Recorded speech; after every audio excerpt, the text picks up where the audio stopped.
afternoon, Mayor. We are live. Okay, good afternoon, everybody. Welcome to the work session of Las Cruces City Council. Today is Monday, October 12th, 2020. It's approximately 1 p.m.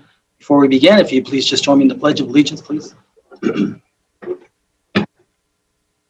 Pledge allegiance to the flag of the United States of America and to the republic for which it stands, one nation, under God, indivisible, with liberty and justice for all. And now we're going to have our pet of the week, and I guess Jennifer Martinez, you're doing double duty. You're going to introduce our pet of the week. And in two respects. So I'm helping to open the meeting today, but also I would like to let you know that we are going to have two pets of the week from now on. Oh. Because we are going to do one cat and one dog. So good afternoon, Mayor and Council. I am Jennifer Martinez with the city's communications office, and today I'd like for you to meet two furry friends. First, we will have Figaro. Figaro is a laid-back cat who loves peace, tranquility, and lounging.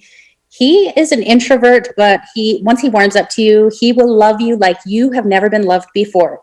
He invites you to bond with him at the Animal Service Center over a glass of milk. Then we have Calibri, a 2-year-old girl who just loves the outdoors and staying active. She's always on the move and loves being around others, giving attention and spreading joy and giving kisses. You can meet both of these animals at the Animal Service Center of the Mesilla Valley. The hours of operation are Monday through Friday, noon to 6 p.m. and on Saturday and Sunday, noon to 5 p.m. You will, of course, still need to make an appointment. You can call the number 382-0018 there on the bottom of your screen. Right now, the offsite adoption events are still canceled until further notice, but if you are interested in adopting, you can go to the website, ascmb.org/adoptions. The cost is $25, and you will look for an animal number and then call to make an appointment to see the animal that you've chosen. Again, that same number is 382-0018.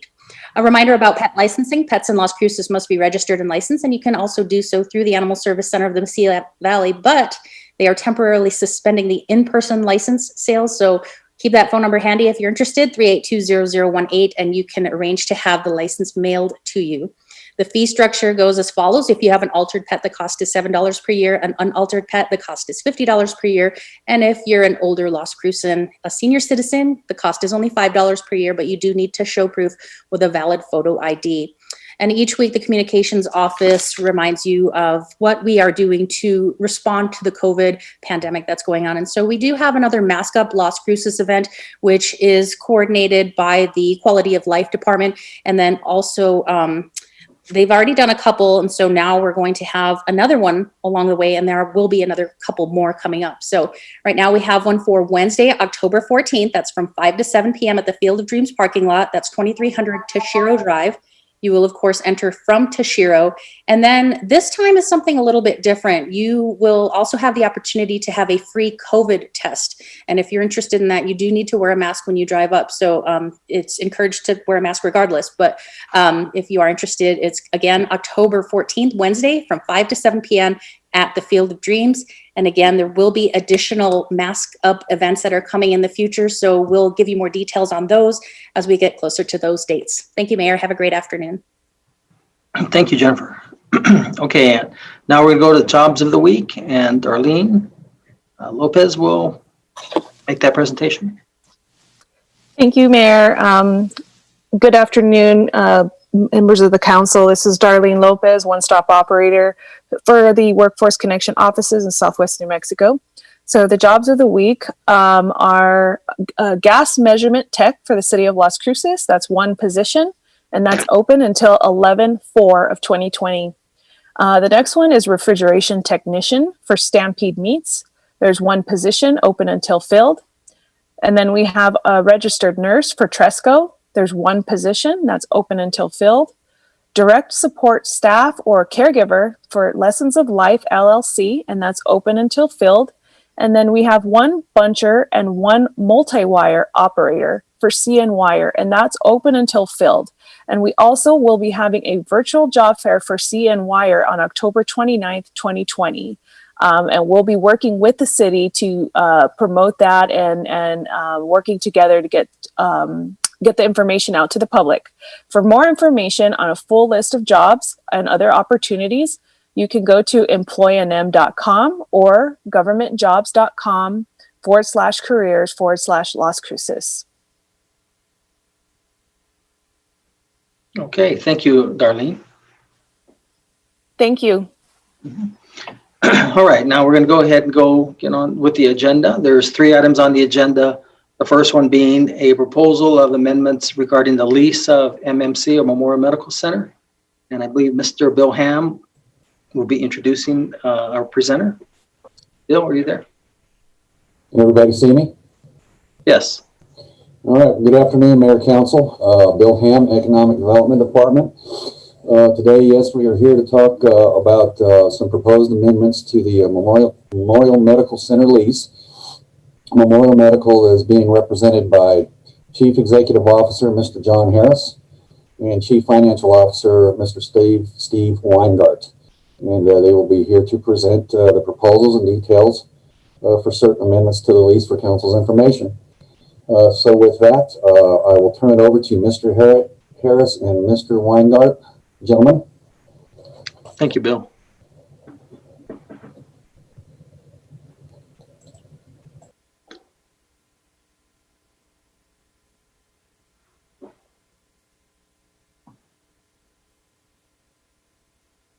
Well, I don't see John Harris. I see Janice Jones, his executive assistant. John is on that table. They're muted. Oh, they are? Oh. I can't unmute them, so.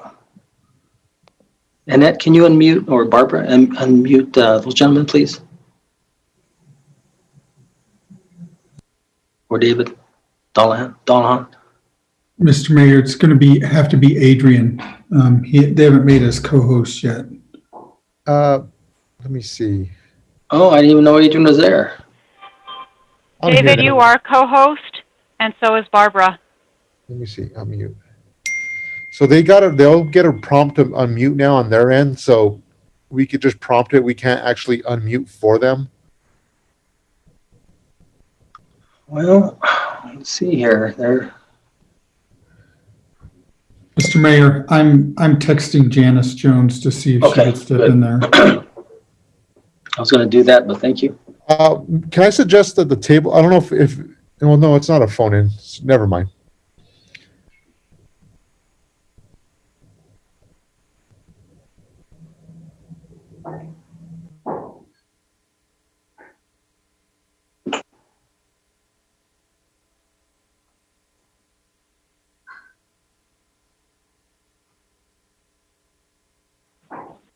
Can you hear us? Yes. All right. Okay. That was Steve Weingart. I'm John Harris. Mayor, thank you, and City Council, thank you so much for having us participate in your meeting today. I'm actually going to have Steve Weingart, my CFO, make the presentation. So, Steve, I'll hand over the microphone to you. Are you able to see the presentation? Not yet.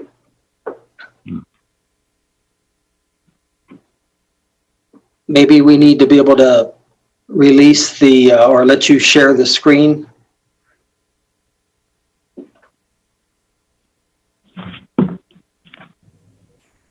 I will try to share my screen on my side. Well, let's get with one of the hosts and see if they can. Yeah, they're allowed to.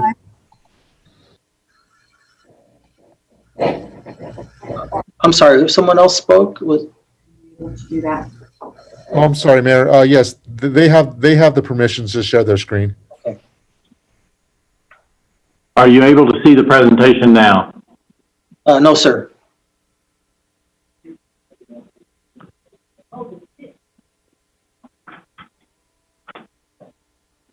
They can't see our presentation. Okay, let me take a look. We're on a live mic. Yeah. And this is Barbara DeLeon. Can I bring it up on my end and share my screen? This is Annette, and I believe the problem is that you're logged on to your, on the conference computer, and he's trying to share the screen from his personal computer, so it's not going to work. Oh, we want to have you log on to the laptop, I believe is what we're trying to do. Are you remoting into your desktop at your? Well, this is it. This is not my laptop. No. Right. So, If you'd like, we can share the screen over here, and then you just provide the narrative. Would that be okay? That works for me. Okay, Barbara, if you want to go ahead and put that up, that'd be great. I'm bringing it up. Can you see it? Yes. I'm trying to get a sense of where they've got things here. Is this where F3 comes into play? Is that 5? F5? All right, so you're just going to narrate it then? Yeah. Talk through? Okay. Yeah. But I need to get rid of all that. There you go. Good? Yep, I'm good. Gentlemen, can you see the screen? Yeah. So this is yours. They need to see him though. You just took it off.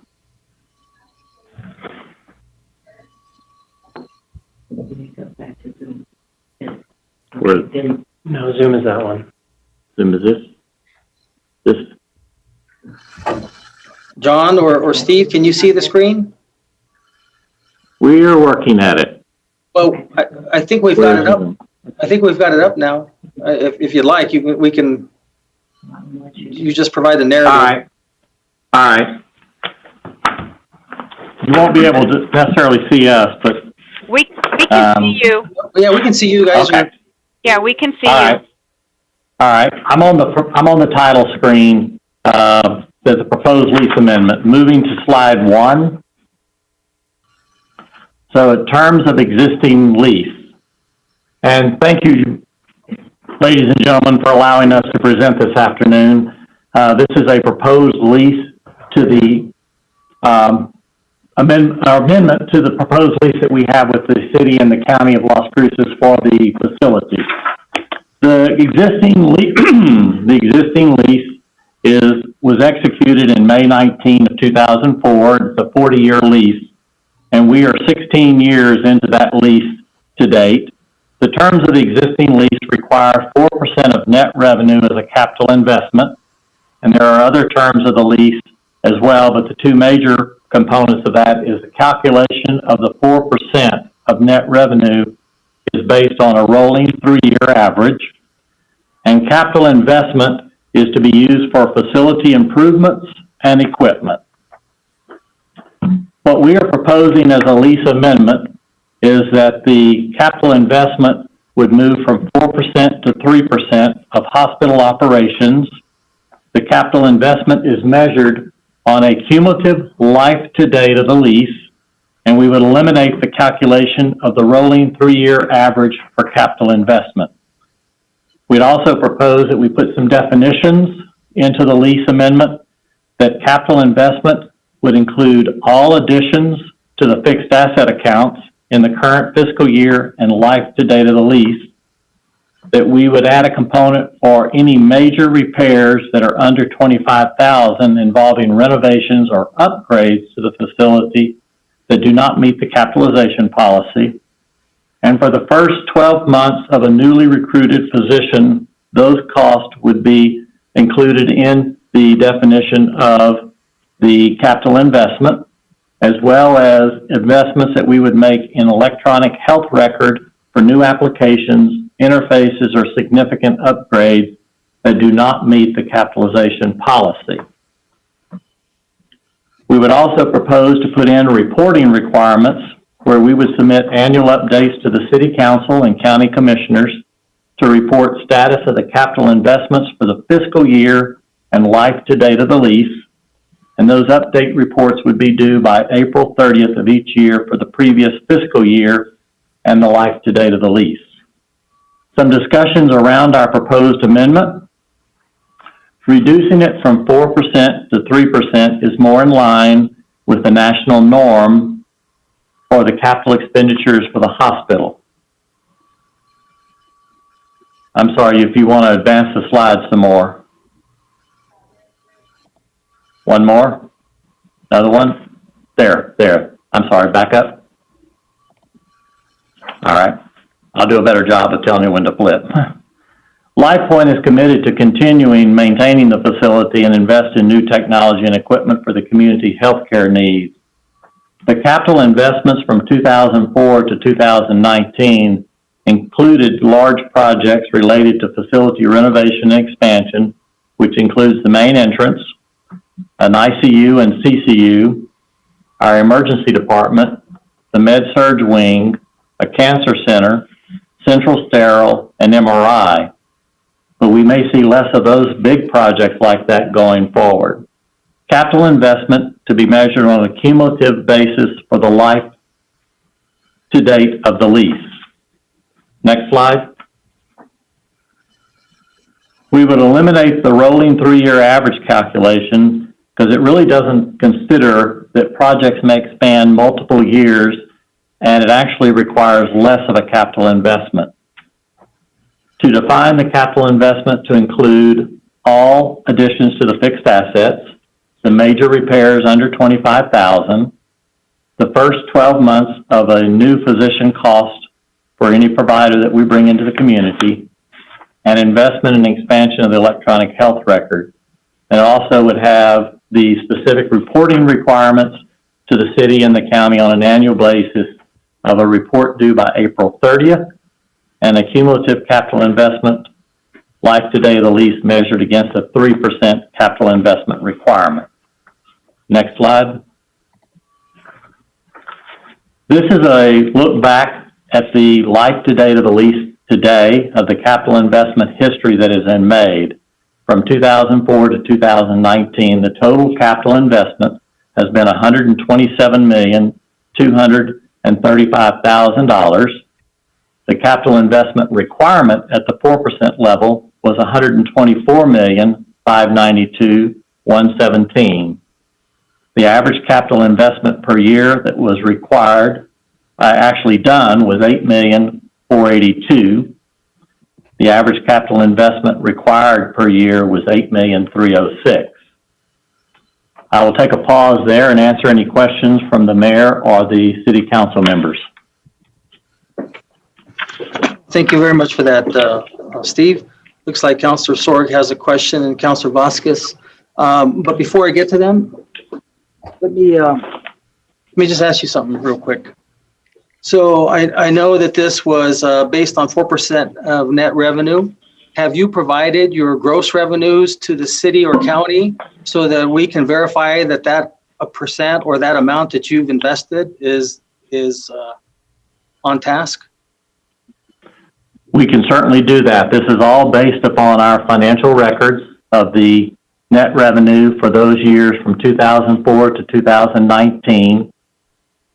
When we've also already done the presentation to the county commissioners, and jumping ahead a little bit, assuming that the council members and the mayor, you're agreeable to at least having more discussions about this, it was decided at that meeting that we could establish a work group where we would review in more details the history of what's happened on the lease to date, which is when I could provide that financial information, and we could discuss the talking points that we've described here in more detail.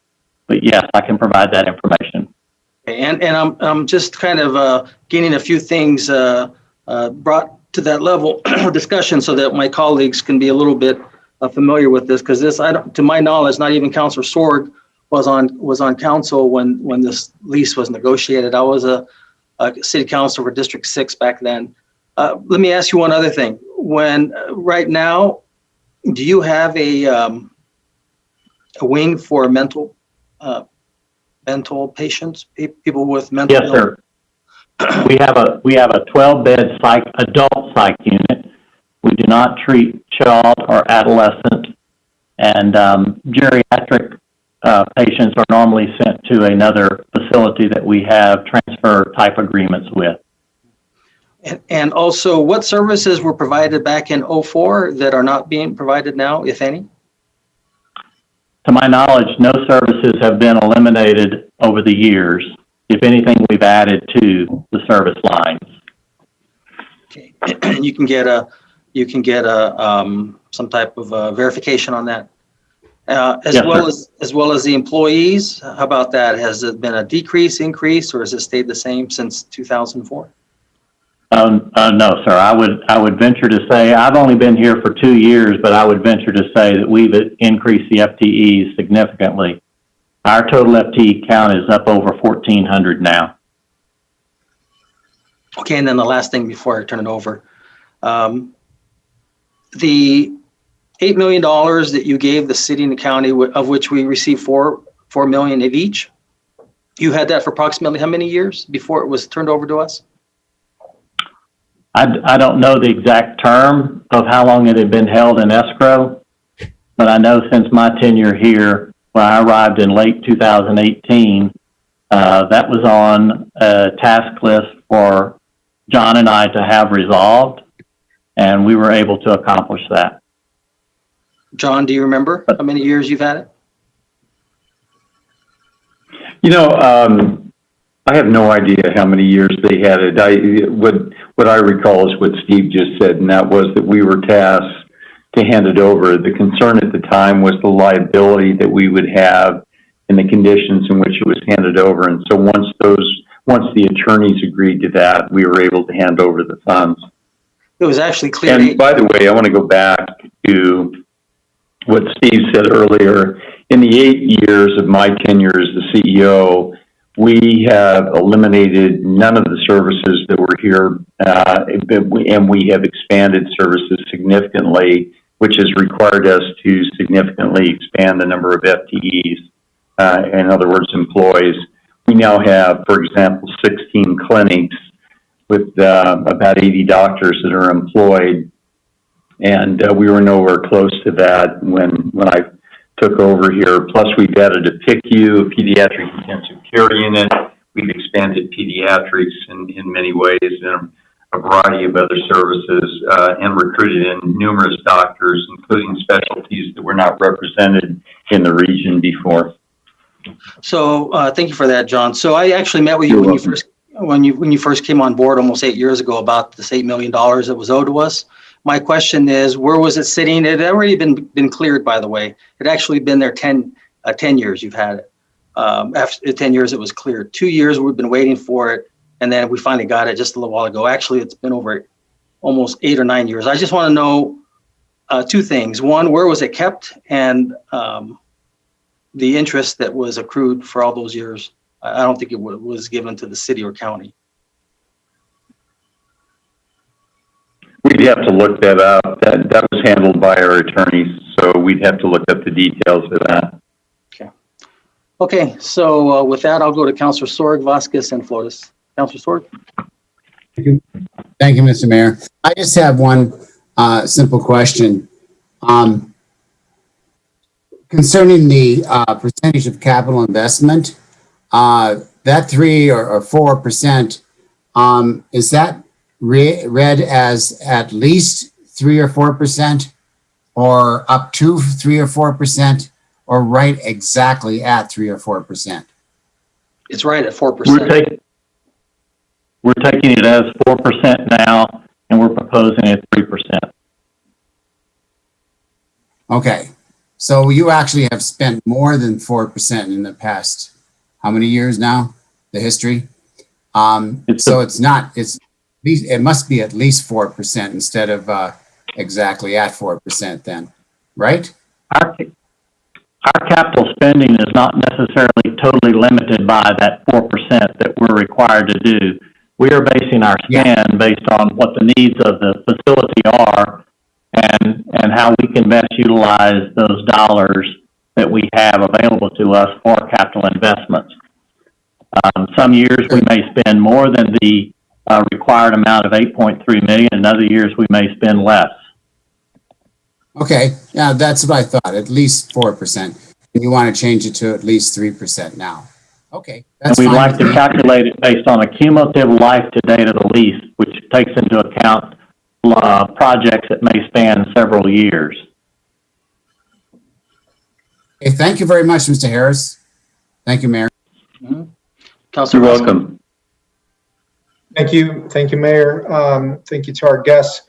First, I have a question, perhaps for you, Mayor, or for other members of our staff here.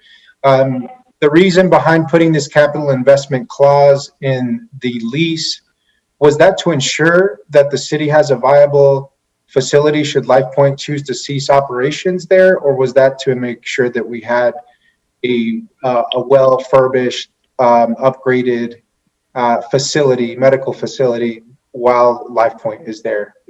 What's the original reason for having that in there? I'll let the MMC discuss, and then I'll come back. Okay, thank you.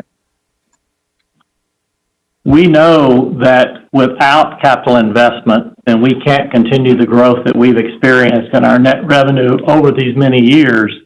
And it is our goal and desire to want to be not just the hospital for the community of Las Cruces and the county of Doña, but also we are expanding our reach into the what we call our secondary market areas, which includes Deming, Silver City, Truth or Consequences, Alamogordo, and south going into El Paso, where we have clinics as well. So we're bringing in patients from all of those different areas which are seeking health care here and are spending those dollars in this community while they're here. So the investments that we're making in capital are based on what we believe are the key strategic needs for the community in order to continue to provide the kind of healthcare services of a regional healthcare system. But I think another important point of this is creating the flexibility in the capital investment, because we, on our own motivation, have really worked not only to expand the services of this facility from a community hospital, as Steve just mentioned, to a major regional referral center for Southern New Mexico. So to do that, we've had to diversify services, not only in the breadth, but also in the depth of those services. And then beyond that, everything is not bricks and mortar. There are years where the focus is on bricks and mortar as a greater percentage. Other times it can be software applications. The recruitment of doctors, on average, that's about $500,000 million per physician. We recruit a lot of doctors here, set them up in practice, and a number of other things. In other words, it's not just bricks and mortar, it's also other things that we have to invest in. In addition to that, the tower itself is 50 years old, approximately. So there are a number of things that are being done to maintain that facility. And the age of the facility is one of the reasons why we asked for the requirement for the repairs and maintenance under $25,000. Anything under $25,000 is considered to be non-capital for us, and we count that as a repair and maintenance. But what we've done is very strategically gone on to different units, and we may renovate a part of a unit this year under that $25,000 limit. And the next year we may expand that. And that renovation may be something simple as just a fresh coat of paint and new flooring, and maybe doors and windows and things like that. But we want to make sure that we're trying to keep the whole appearance of the hospital as fresh and new looking as possible. I'll mention to the City Council and to you, Mayor, that we are one of the leading hospitals in the state of New Mexico in terms of quality and safety and the accolades that we have won. We've had near perfect Joint Commission surveys that are done every 3 years if you do well on them. We are the only Leapfrog A hospital in all of Southern New Mexico and one of 2 in the entire state. We have certifications and accreditations in all of our major programs, from bariatrics to cancer care. We're the only accredited cancer care program, not only in Southern New Mexico, but there isn't even one in El Paso. So we have decided to, our calling card at Memorial Medical Center will be on quality and on safety of care for our doctors, their patients, and for our employees. And the accolades we've earned reflect that. Okay, so thank you for that, John. So Councilor Vasquez, if I recall, the reason why the city and county put that requirement to 4% improvement per year is, I'll give you an example. So let's just say let's say you own a $200,000 building, whether it's a commercial building. Well, let's just say commercial, because commercial usually is more and a little bit tougher than residential. So 4% of that would be 8,000, and that money could be put aside or be used for, say, a roof, electrical repair, plumbing repair, equipment, in this case, equipment. So remember, this is not just adding on to the hospital, which they've done in the early years, but it's also any equipment that they purchase. And so I think the city county felt that 4% was a decent amount to make sure that not only was the hospital staying with the most up-to-date equipment, but also for possible expansion. Because it was a very difficult time to let go of the city county owned hospital. We still own it, of course, but we lease it. So I guess if you think of it as a kind of like a triple net lease, we're requiring them to fix the hospital, add to it, and basically keep it functional until the time that lease expires or we decide to move in a different direction.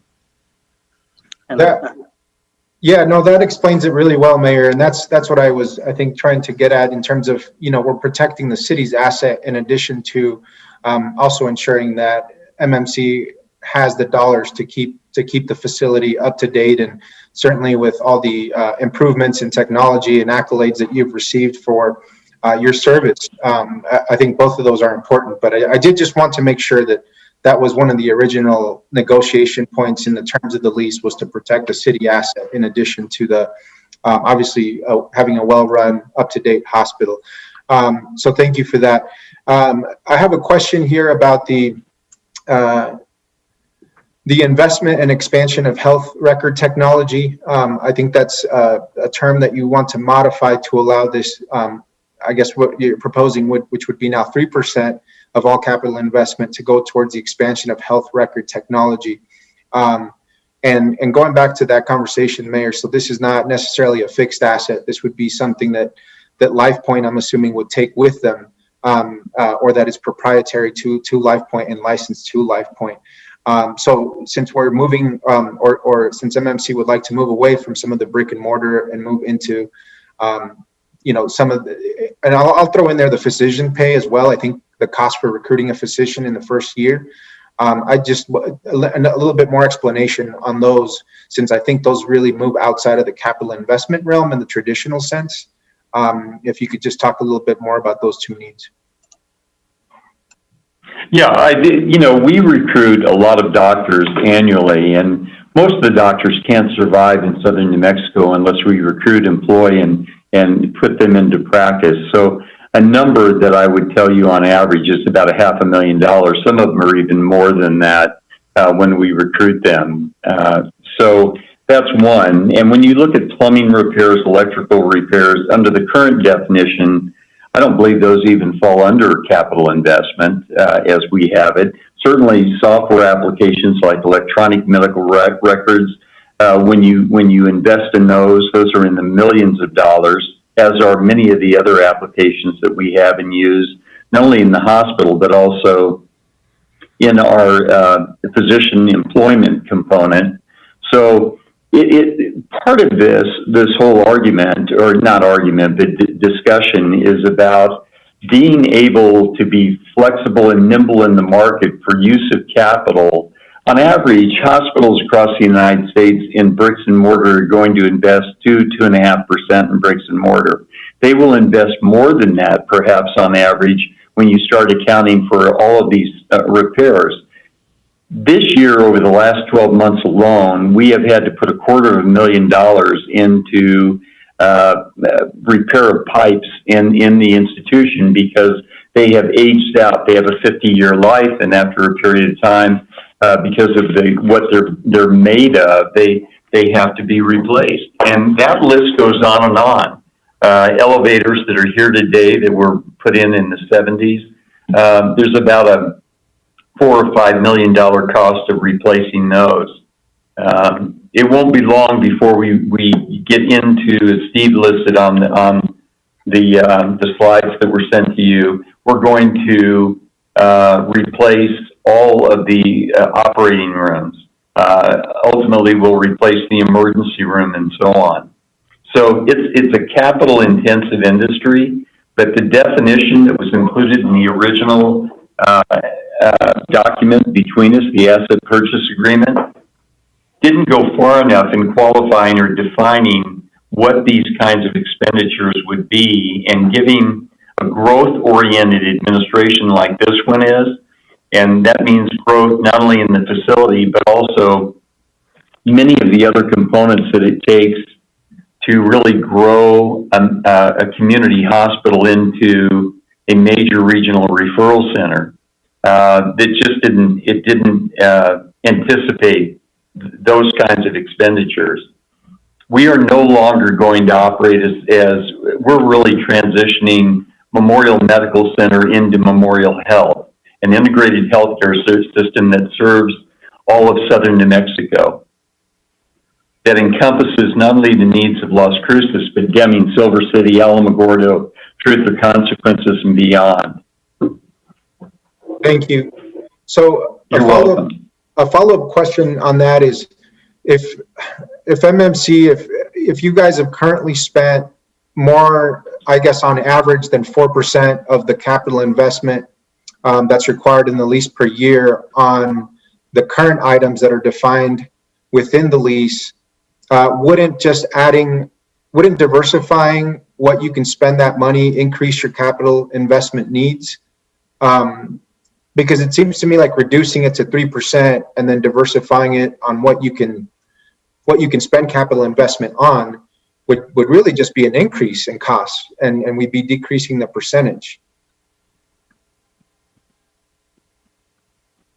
And again, I don't think that we focus necessarily on the fact that we only have to do a 4% investment in the facility today. Our capital strategic plan that we develop every year, and we have a 5-year rolling plan for capital, so that we know what's coming at us in terms of the end of life on certain pieces of equipment or facility upgrades that we want to do, and renovations that need to occur over that time period. And we keep updating that every year so we have that on our radar as to what's coming before us for the future in terms of capital. But we don't look at it every year and say, oh, well, we only have to spend 4%, so that's all we're going to spend this year. We base it on what we believe is necessary in order to meet the strategic plan that we have designed, that is centered around how do we make sure that the community has the healthcare system that it needs. I hope that answers your question. And yes, by definition, if we include those other things, then we're going to be able to demonstrate that, yes, we've made more of an investment. But again, I don't think that we're going to necessarily slack off or back off of what we want to do in terms of continuing to grow the facility and be able to offer the kind of services that this community deserves. I don't base the strategy of this hospital and working with Steve and other officers of the hospital on that percentage at all. I base it on the community needs and the opportunity that we see in this area to grow. Our feeling is that we're more comfortable, given the dynamics of the marketplace in healthcare in the state of New Mexico, and I'm the chairman of the board for all of the hospitals in the state of New Mexico, as I am the chairman-elect for the medical school here. We're more comfortable at the 3% range, but certainly equally important is expanding the definition of capital investment, because, like I said earlier, it's not always going to be about bricks and mortar. I'm a stickler on cleanliness, on the appearance of the facility, both inside and out. Excuse me, John. But I also excuse me, John. You're kind of. Can you move closer to the microphone, please? You're breaking up. I'm also. I'm a stickler not only on the cleanliness of the facility inside and out, but also very much involved in development of services for this region. And to do that, we need more flexibility, I believe, in terms of how we define capital investment. Because, like I said, it's going to be bricks and mortar some years, but other years it's going to be other other priorities, recruitment of doctors, putting them into practice, the related losses, and you will lose money on every doctor that you put into practice. Our annual loss with doctors is over $10 million a year in terms of managing these practices. But you wouldn't have doctors in southern New Mexico if you didn't have someone doing that. And other times it's software applications for electronic medical records and so on. So both components are really very important. Thank you. I really appreciate that answer. And let me also just say, I really appreciate all that MMC and really the health, as you mentioned, the health network that you're building does for our community here in our region. So let me just say that. I guess I'm just trying to figure out if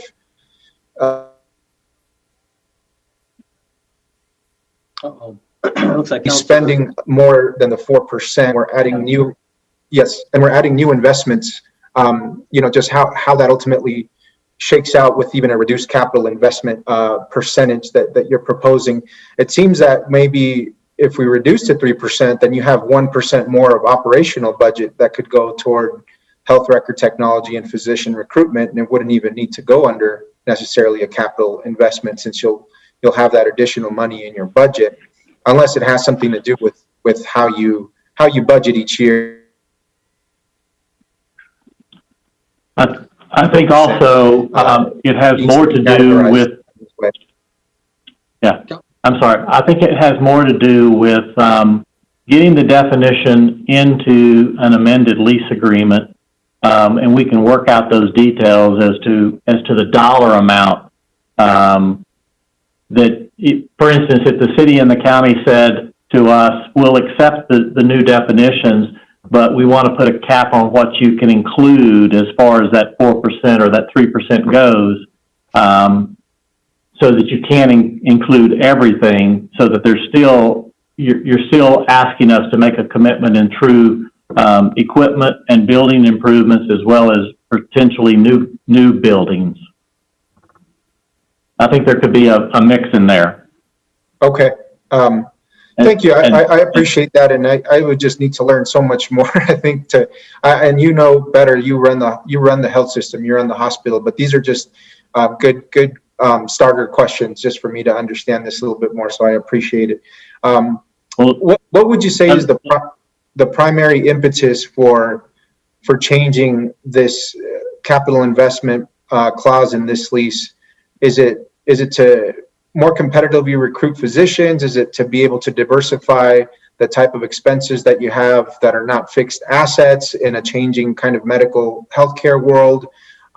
Is it to allow some of those small repairs that you mentioned that are not covered for under $25,000? A mix of all of those. What's the? Thank you for the question. It really is a mix of all of them, and I think versatility is right in there. But 3% is more competitive with what is being done nationally. But one thing I can tell you is that we're not going to take our foot off the gas pedal of developing Memorial Medical Center into a major regional referral center, and that includes refurbishing the patient tower. In addition to, we also have created a wound care center in the past that's freestanding. We've maintained a healthplex. We've set up an ENT office, freestanding office, and I could go on. And it really is just giving us more flexibility in how we channel capital towards the goals of this institution. Let me also help put that into perspective in a different way. We have a vested interest in making sure that we can continue to grow the net revenue, which requires the type of capital investments that we've made in the past, which has gotten us from point A to point B here today, where we've seen significant growth in the overall operations of the hospital.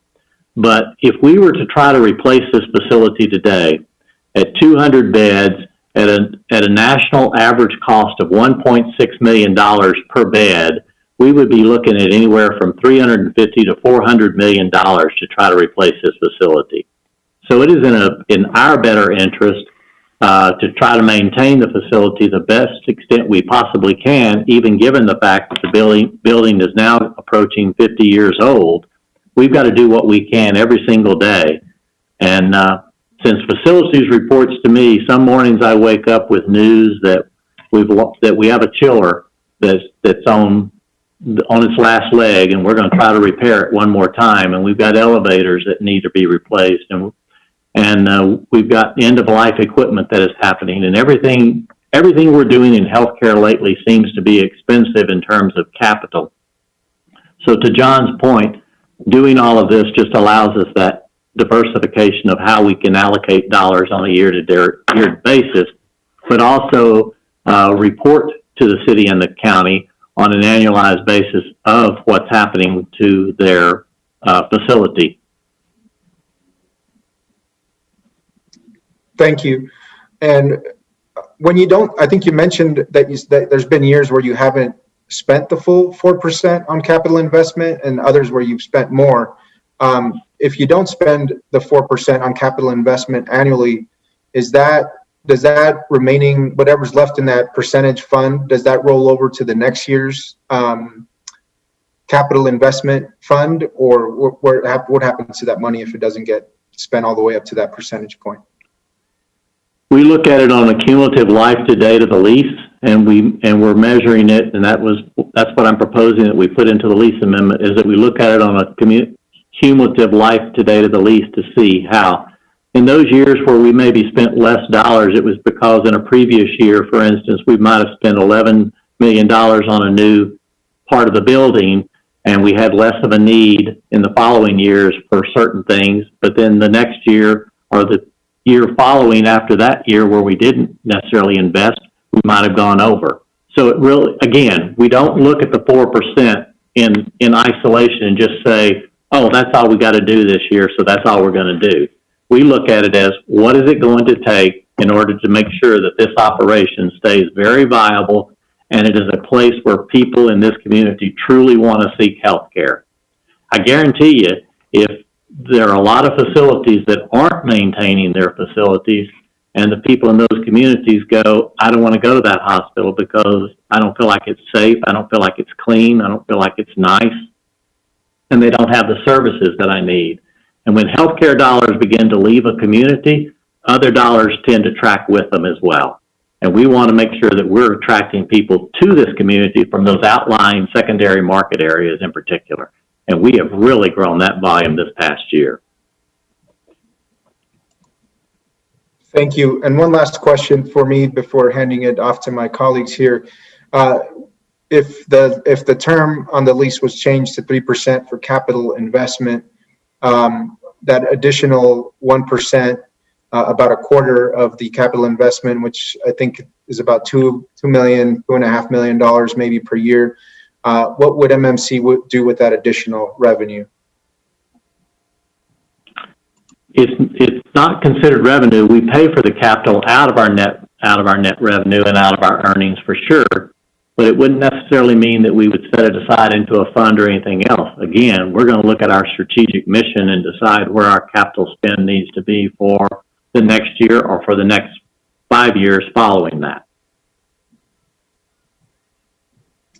Okay, so it'd be part of, you budgeted into your overall non-capital investment budget, since you'd have that money essentially not tangled up in this clause. So I guess I was just wondering, is there a specific need for that $2.5 million you've identified or so that you'd be getting back that you don't have to spend on capital investments if we lowered to 3%? No. Okay, thank you, Mayor. Thank you. Those are my questions for now. Thank you. Councilor Flores. Thank you, Mr. Mayor. And thank you, gentlemen, for your presentation, and thank you, dear colleagues, for your excellent questions. It demystified some of the questions, or to an extent, some of the questions I have, but I think I have to say preliminarily, the mayor asked a question about what happened to the money that wasn't paid when it should have been paid to the city. As the lease, you as the lessee, we as the city as the leaseor.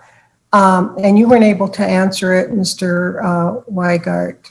You indicated that you'd have to have your attorneys look at this. And that to me is troubling.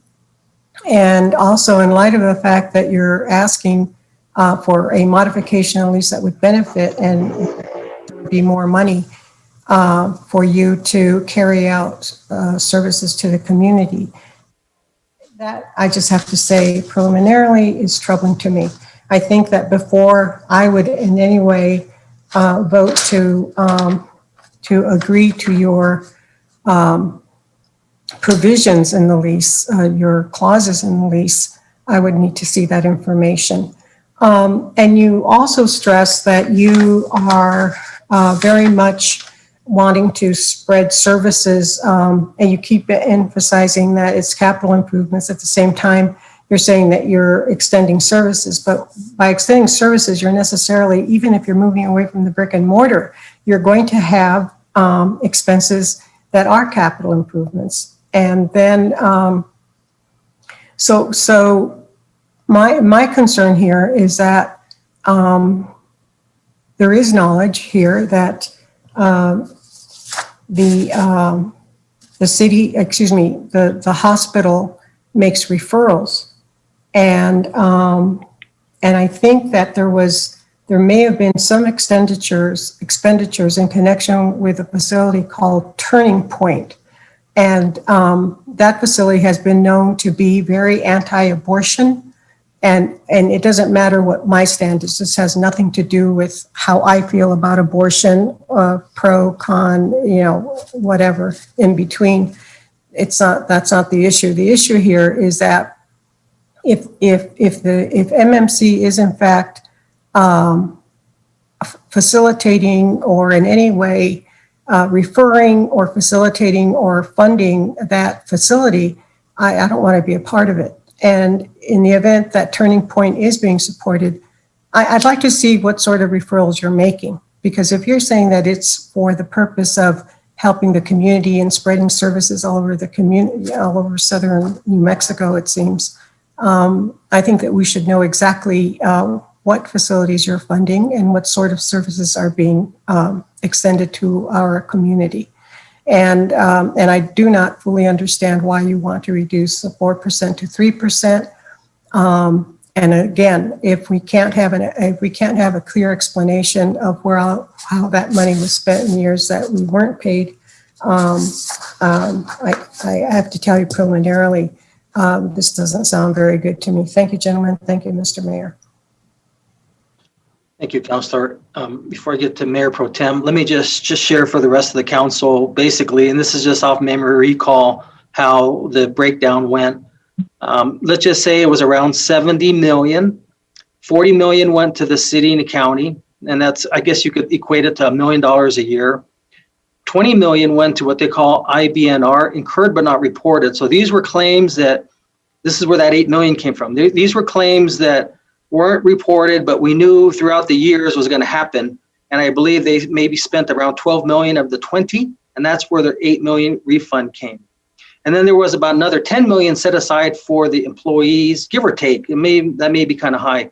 Because see, the city, the MMC employees, before we moved over to this lease, they were quasi-governmental, and they actually got the similar benefits that city and county employees got. And so we made sure that they were left whole. Because imagine if they had 18 years in or 17 years in, and then we lease it, that was unfair for them. And so this money was meant to make them whole so that they wouldn't lose on their retirement. So that's how that chunk came out. It was about 10 years ago, because remember, it'd been 16 years. So it was about after that first 6 years or so, the lawyers felt that it was done. They had approved to go ahead and release the money, and 8 years later is when we got it. And so all I was looking for was the interest where that 8 million stayed for 8 years. And then second, keep in mind, if you're not comfortable, because I'm not comfortable re-looking at this lease, we used some a consulting firm from back east who was an expert in this, and that's how we came up with this. And so my suggestion, if we move forward, and it's okay to move forward, we're going to try to be helpful here, but I think we can also make sure that we hire someone who's used to doing this, hospital leases, so that they can go through and take a look and make sure that what we're doing is good. Mayor Pro Tem Gondara? Thank you, Mayor.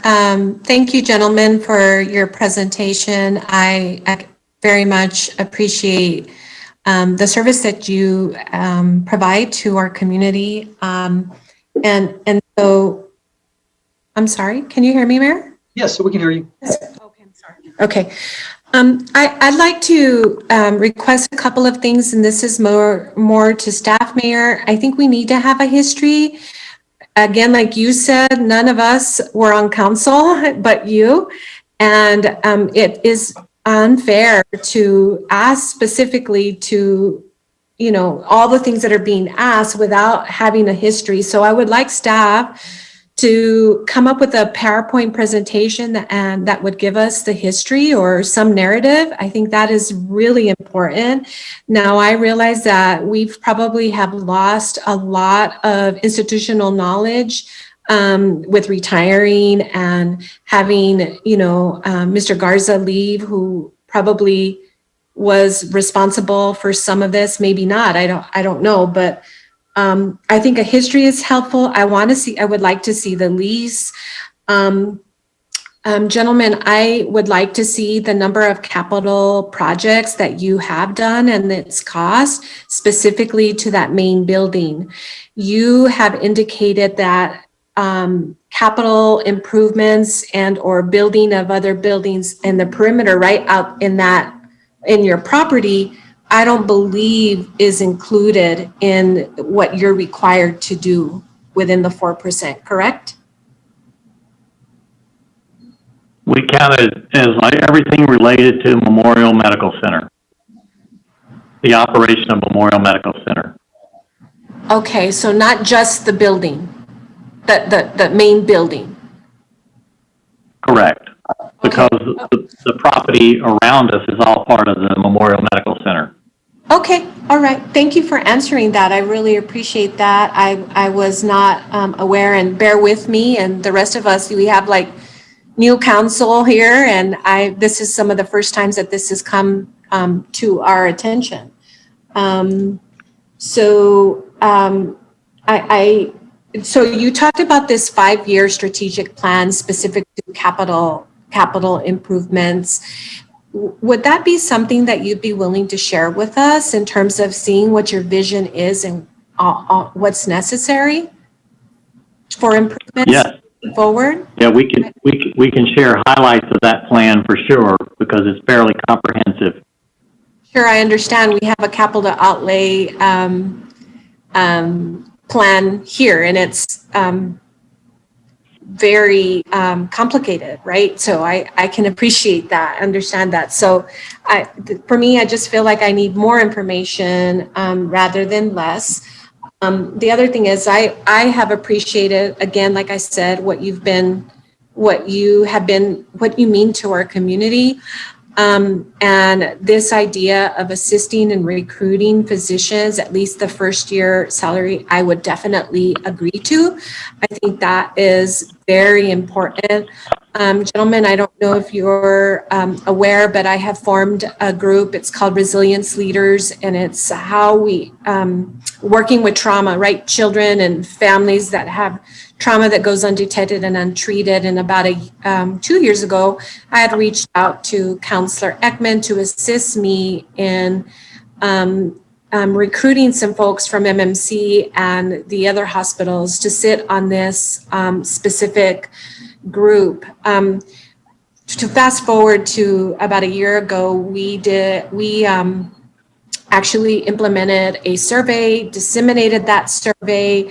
We received a little less than 1,200 respondents, and in the information that we received around medical care, I'm deeply concerned about, and some of that is about what you're talking about, right? Recruiting and retaining physicians, making sure that our physicians stay here for longer periods of time, having a wait period for specialty physicians was enormous. And I'm happy to share that information because I think it could definitely play a pivotal role in what you already know, but it's something that this group that we've done, that we have come together once a month to speak to these issues around access. So I definitely would be in agreement to paying for or changing the requirements to fit, that need. I think that is something that we certainly need to think about, especially when we had Dr. Bayares do the presentation, and what we've agreed, I think, as council, is to focus our attention on our healthcare industry, right? How do we bring quality folks into the medical field? And that includes the hospital. I took a lot of notes. Let's see. Let me move through that. Yeah, as far as the electronic record, can you talk to me a little more about what that would entail? This is anything that we don't include as part of our capitalization policy, which is anything greater than 25,000 is normally capitalized. But for instance, to do an interface between our DHR and a referring provider, especially like out in the outlying areas where we're trying to draw those patients into this community to continue to help support the organization and also meet their healthcare needs, that interface could be anywhere from $10,000 to $15,000. It allows us to exchange back and forth the information about that patient that we're going to treat. And also it allows easier access for that referring physician to not have to be here on site to find out what's going on with his patient.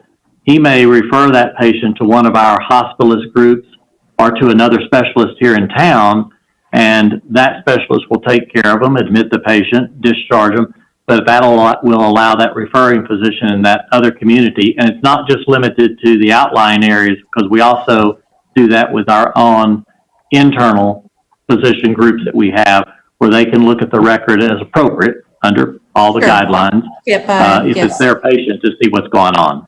Yes. Okay. So this would be, one of the other conversations that is happening in our community, and I'm sure that you're aware, especially around our behavioral health providers, is this idea of a universal electronic platform that all of us in our community could share. And if you could help us do that, it's not only from the behavioral health sector, but the medical sector, having this universal electronic record, I think would be so helpful. Again, following the guidelines as you said, Mr. Reingart, but I think if you are interested in those discussions, I think that that would be something I could get on board with for sure.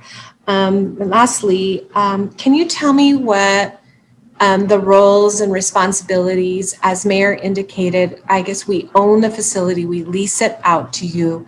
So what are the responsibility as far as the city in terms of I guess facility, understanding what is going on in our own facility in terms of do we get to go in there and inspect that building, or what? I don't know what the guidelines suggest. I think anytime that any of the mayor or any of the council members would like to have a tour of the hospital and to get an update as to what's going on, and especially some of the project work that we've done over the years, John and I both would welcome that opportunity to have you visit with us. We might even be able to make that happen under all these COVID guidelines that we've got going on right now, even though we're not doing the visitor piece of it. But yes, you're welcome to come in and take a look at the facility and see what's going on. I think that would be ideal. Well, actually, to give you more specificity about that, we've had an open board meeting every year since the inception of the asset purchase agreement. You have both the city manager and the county manager that sit on the board of trustees of this hospital and have attended the meetings regularly. They also participate in what we call executive patient safety rounds that are conducted throughout the institution. So while they may not take a tour every board meeting of the hospital, or for that matter, the freestanding facilities that we have, they're traveling around through the hallways of the hospital from time to time at the board meetings prior to COVID-19 happening and seeing what the facility looks like. But to arrest maybe some of your fears about that, I've dealt with the Joint Commission over the 4.5 decades that I've been running acute medical surgical hospitals. And when the Joint Commission comes in, they have, in both cases, in the 3-year surveys that have been done, they have said, our compliments to this administration for the way that you have maintained an older facility in extremely clean conditions. And they've seen what that does, what that translates into surgical infection rates, which are very low, how we deal with septicemia and C. diff and other major patient harms that are tracked nationally. And we have participated in a program historically with Duke Healthcare System that has made us one of the leading large complex hospitals within LifePoint in terms of the results that we have achieved in such a short period of time. So you have a lot as a city and a county, I think, to be proud of in this institution. I will also tell you, to your point that you brought up about providing providers to this community. They come in many forms, but to the extent that we could talk about physicians, we have one of the oldest independent residency programs in family practice in the state of New Mexico. And over 70% of those providers, when they matriculate from this program, stay in the state of New Mexico to practice. So we also have a very strong affiliation. As I mentioned earlier, I'm the chairman-elect of the medical school board, as I am the chairman of all the hospitals in the state of New Mexico. And we work hand in glove with the medical school, specifically for their medical students to shadow our medical staff as we have our residents in our own independent residency program shadowing our physicians. So we work daily to keep providers in New Mexico here, and that includes nurse practitioners and other advanced trained personnel like physician assistants. We also provide substantial scholarships for local residents so that they can attend nursing school, whether it be at NMSU or the community college or elsewhere within the state. Thank you, Mr. Harris. I really appreciate it. I am proud of what you've been able to accomplish here. I don't think there is a fear from my end, other than I again, please understand, I feel like a bit behind the eight ball. I don't have a lot of information about what the lease says, and maybe so we have a facilities department, right? So for each of our facilities that we have situations like this that we lease out, I want to know what is our role and responsibility ensuring that the maintenance is keeping, that we are meeting the needs of that particular lease. I've not seen it, so I don't know. And that was really my question. I've been in your facility a few times. I have been at your yearly function. I was there last year, right before COVID hit. And I was really excited about the points that you made and the improvements that you wanted to see happen moving forward. And so, again, I appreciate that. I will, if you'd like, I'd like to share this survey that we worked with New Mexico State University's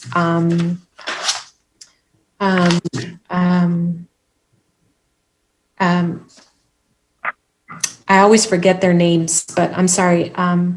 it's the Center for Community Analysis at New Mexico State University that helped with the survey. So I'd be happy if I don't want to flood your emails, because I know you probably get a tremendous amount of email, but it's a good report, and something that I think we need to refer to and really consider, as many folks who answered that felt like, waiting lists are too long, especially around specialty care.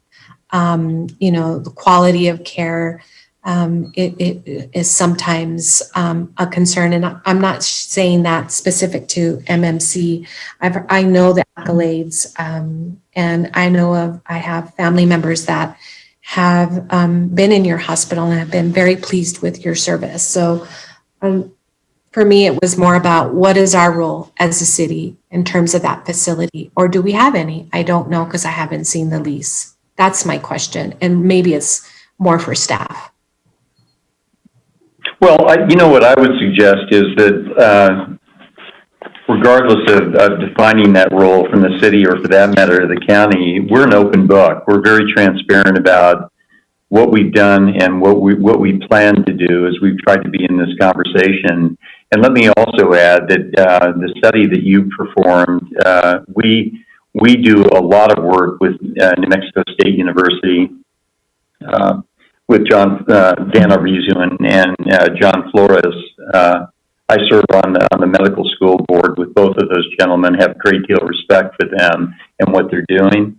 And we would love to see the results of your survey, and if there's something that we can do to work with you to better this community and the surrounding area, we'd love to see what we can do with that. So maybe we can do a sidebar to meet with you individually to talk about that survey and what we could do together. Sure. Thank you so much. I appreciate that. And Mayor, I would be open to a working group. I think that is an important next step with the county, and or a joint meeting with the county, so that we can really, dig into what it is what our vision is for really that facility moving forward and healthcare. So thank you. Thank you, Mayor Pro Tem. And I'll share something with you all after Councilor Bencomo, and then see what you all think about that. Councilor Bencomo.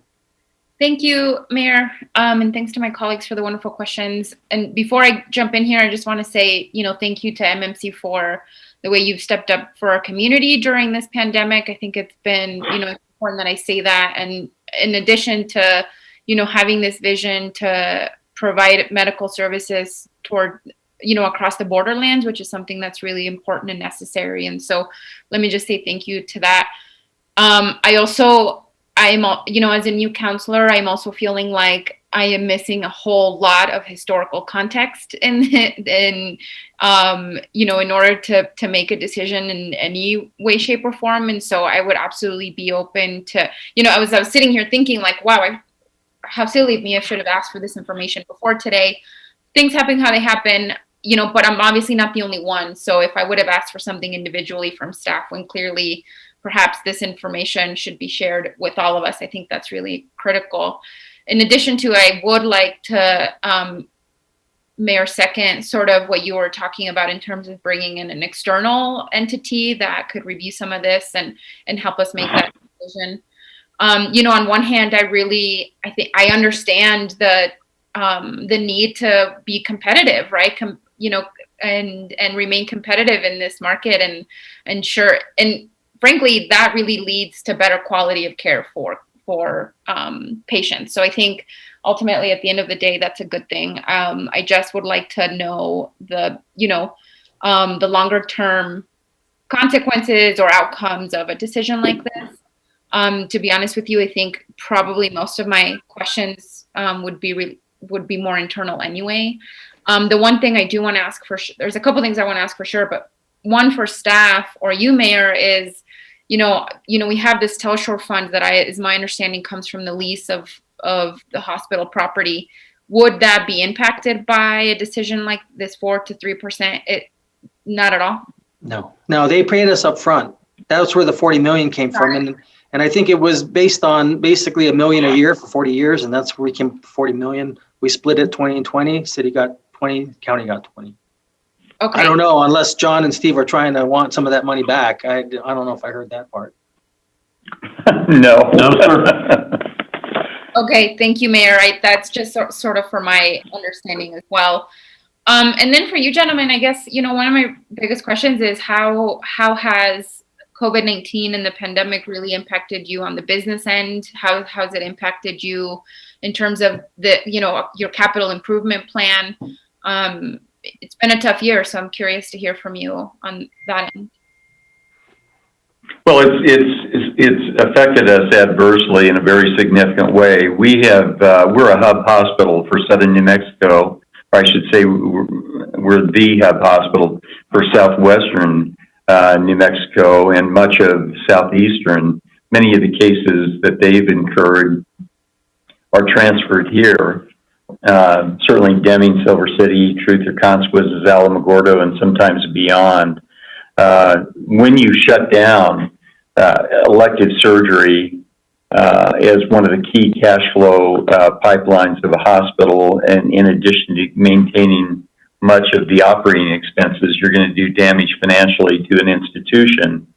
But we are recovering, and we have put a greater priority on acting responsibly for the people of Southern New Mexico than anything else, making sure that we have enough personal protection equipment for our doctors and for our employees, and to keep the patients safe and to keep each other safe. We have cooperated at a very high level with the governor, with the Secretary of Health, and others. I've done that both from a statewide basis as well as a local basis on behalf of Memorial Medical Center, and certainly everyone around me has done that. But yeah, we're trying, like every other acute medical surgical hospital in the state, to recover financially from what we've gone through, and we still continue to go through it. But we're recovering. I don't want to overstate that or understate it. We're realistic, and we're very can-do oriented people, and we're going to continue on our journey to make this a major regional referral center for this part of the country. Yeah, great. Thanks so much. You're welcome. I really don't have much else, Mayor. Like I said, I feel like I'm missing a ton of information. But, for me, at the end of the day, I think looking at all this from multiple angles will be important, and making sure that at the center of whatever we decide is community and the health of our community. So that's certainly how I plan to make this decision, but would love to hear from definitely our partners at the county, and then, like you said, Mayor, an external expert. Yeah. Well, thank you, Counselor. I think Matt Holt is still around, and he was his law firm, and he himself was a main facilitator of this, and so we may be able to. I think he teaches at the university, but we may be able to bring him back and see some things. But let me just ask some questions of you, John and Steve. So let me ask you: are there any hospitals that actually have maybe more than a wing, but basically a facility for behavioral health, mental health, even if it's similar to a state-run? Is that any model that you're aware of? Anything like that exist? In addition to, I'm not sure I understand your question. I think you're speaking to the underbedding of behavioral health in the region. But you're asking if there are acute med-surg hospitals that have wings dedicated to behavioral health? Right. I mean, a larger one. I mean, like you have what, 8 beds maybe at your place? No, we have 12 that are dedicated to that, and we refurbished that unit. Let's say 30. I think about a year and a half ago. Yeah, let's say like a 30-bed facility. Is that something there that you've seen any models that have something that's fairly large? Because I think the facility in Las Vegas is how many bed? Oh, I've never seen that facility. I don't know. I could find that out for you, Mayor. But are you aware of any models that have something that large? Yes. In fact, there are models where there are hospitals that have entire wings that are dedicated. We have an entire wing that's dedicated to behavioral health. It just happens to have 12 beds, and that square footage doesn't accommodate just actual patient treatment areas per se. It also accommodates offices for providers of behavioral health, and that is precisely what we had when I arrived here 8 years ago. We've maintained that throughout my tenure. Okay. In fact, we've improved on it. Okay. And I think you spend on average about $8 million a year per the lease, correct? Give or take. Yeah. Okay. Yeah. So, and then because it's so antiquated, you're probably spending another $2 million in addition, probably in your utilities. I mean, to keep it cool, to keep it warm, to keep it hot, I would think. So we spend $250,000 a month, Mayor, just on electricity. Yeah, I figured it. I guesstimated 2 million. So okay, that's more. So this is my thought process here. And if you had a new hospital, a brand new hospital, I think like say a $400 million hospital, would you be okay with your current commitment at 4%? For the first couple of years of a new hospital, you usually don't have to spend those kinds of dollars. But over time, and probably that time is about 5 years into the life of a new hospital, you begin to see a couple of things. One is you want to expand services, so you need more capital dollars for that. You gotta buy equipment that you maybe didn't contemplate when you built the facility the first time, so you've got to invest in that. I wasn't expecting that kind of answer, but let me just tell you where I'm going. All right. The council has this, and as do I, a wish to be able to have another facility here in southern New Mexico for those who need mental health, behavioral health. And I just, right now money's very inexpensive. We can borrow at 1%. And so I ran a number, a $550 million facility would cost $1.8 million a month debt service. You guys are used to paying about $8 to $10 million a year. If you could continue paying what you're doing, and the state can kick in $10 million, and then this is the thing: move it and then we'd have to annex it, but move it to across the street to the university and work an arrangement with Burrell. So it'd be almost like a facility, university, and then we could have that built. City and county still would own it. And then we'll deal with the old hospital later. And then basically you'd be spending about what you're spending now. We of course wouldn't be spending anything. We'll just be the fiscal agent and whatever. And then the hospital pays us $10 million a year or so for the debt service, and then we just and then maybe we need more to staff it, but. That way there we get in on a fraction of it, as opposed to the $200 million they'd have to spend to build a hospital down here. What I'm trying to get at is an all-in-one university, private, and then also contracting with the state for mental health. Is that something you'd even consider instead of and then we would just lease it back to you? I think that maybe in an offline conversation, I can explore that more with you. But one of the biggest challenges that all providers are facing now with mental health in particular is the lack of reimbursement and support from the various states, particularly for the Medicaid and for Medicare, to fund the mental health programs, as well as the managed care organizations like the Blue Crosses, United Healthcare, and those. There's a continuum of care that I have a personal belief in for mental health, and that is it's not just the inpatient bed that you've got to have. You have to have the outpatient resources for those folks to be able to follow up and to continue so that you don't have the risk of readmissions. But this is something that can be explored maybe in that work session that we would have in a little bit more detail. Yeah, if my colleagues are interested, this way here, and then of course, that facility reverts back to us, that where you're at, and then we choose to do whatever we do, whether we sell it, we lease it to another facility, and then whatever income comes in, that's ours. So I guess what I'm trying to say is we can turn this into a money-making venture for the city and county you guys, but then you also get a new hospital and work with the university and Burrell and the state. So we can. Well, we'd be very interested in talking about that. Like I said, we found Dan Arvizu and John Flores great people to work with, and Gary Carruthers before them, and Dan Howard. We've tried to maintain a very close partnership with New Mexico State University, and certainly with Burrell since inception, and frankly others. Mayor, we'd be delighted to get together with you and talk about it further in a work group beyond what we're talking about today. Wouldn't that help with recruitment of doctors as well, if they had a place that they could almost even do their residency at? Unquestionably, and it would complement everything up to this point that we've done. I mean, we have recruited in outstanding physicians in almost every major specialty that require an additional capital intensity, but everyone loves to work in a beautiful hospital. There's no question about it. I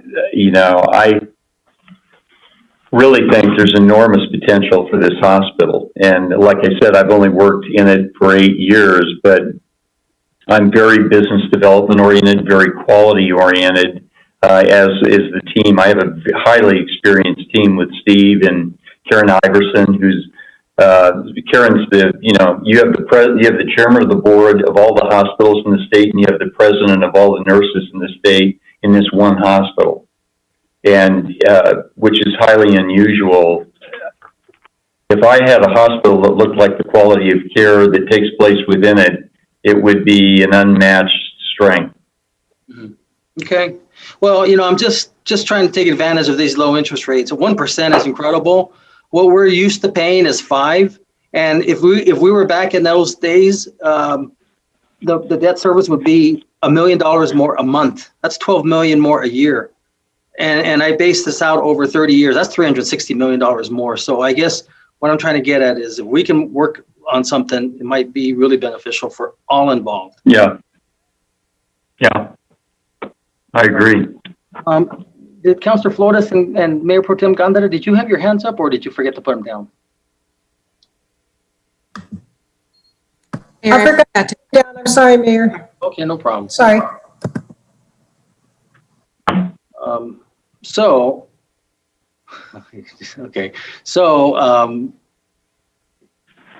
Let's get with our colleagues at the county and see how they want to move in this direction, whether they want to, I don't even know what took place from their meeting, or if you want to give us a recap, but I really think that one, we ought to take a look at hiring an outsider to take a look at the lease, or when if you want to have that discussion about this, maybe a newer facility, like I said, across the street, we're gonna have to bring in the university to lease us that land.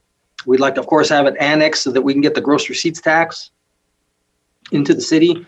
It'd still be owned by the university. That's fine. 99-year lease, and off we go.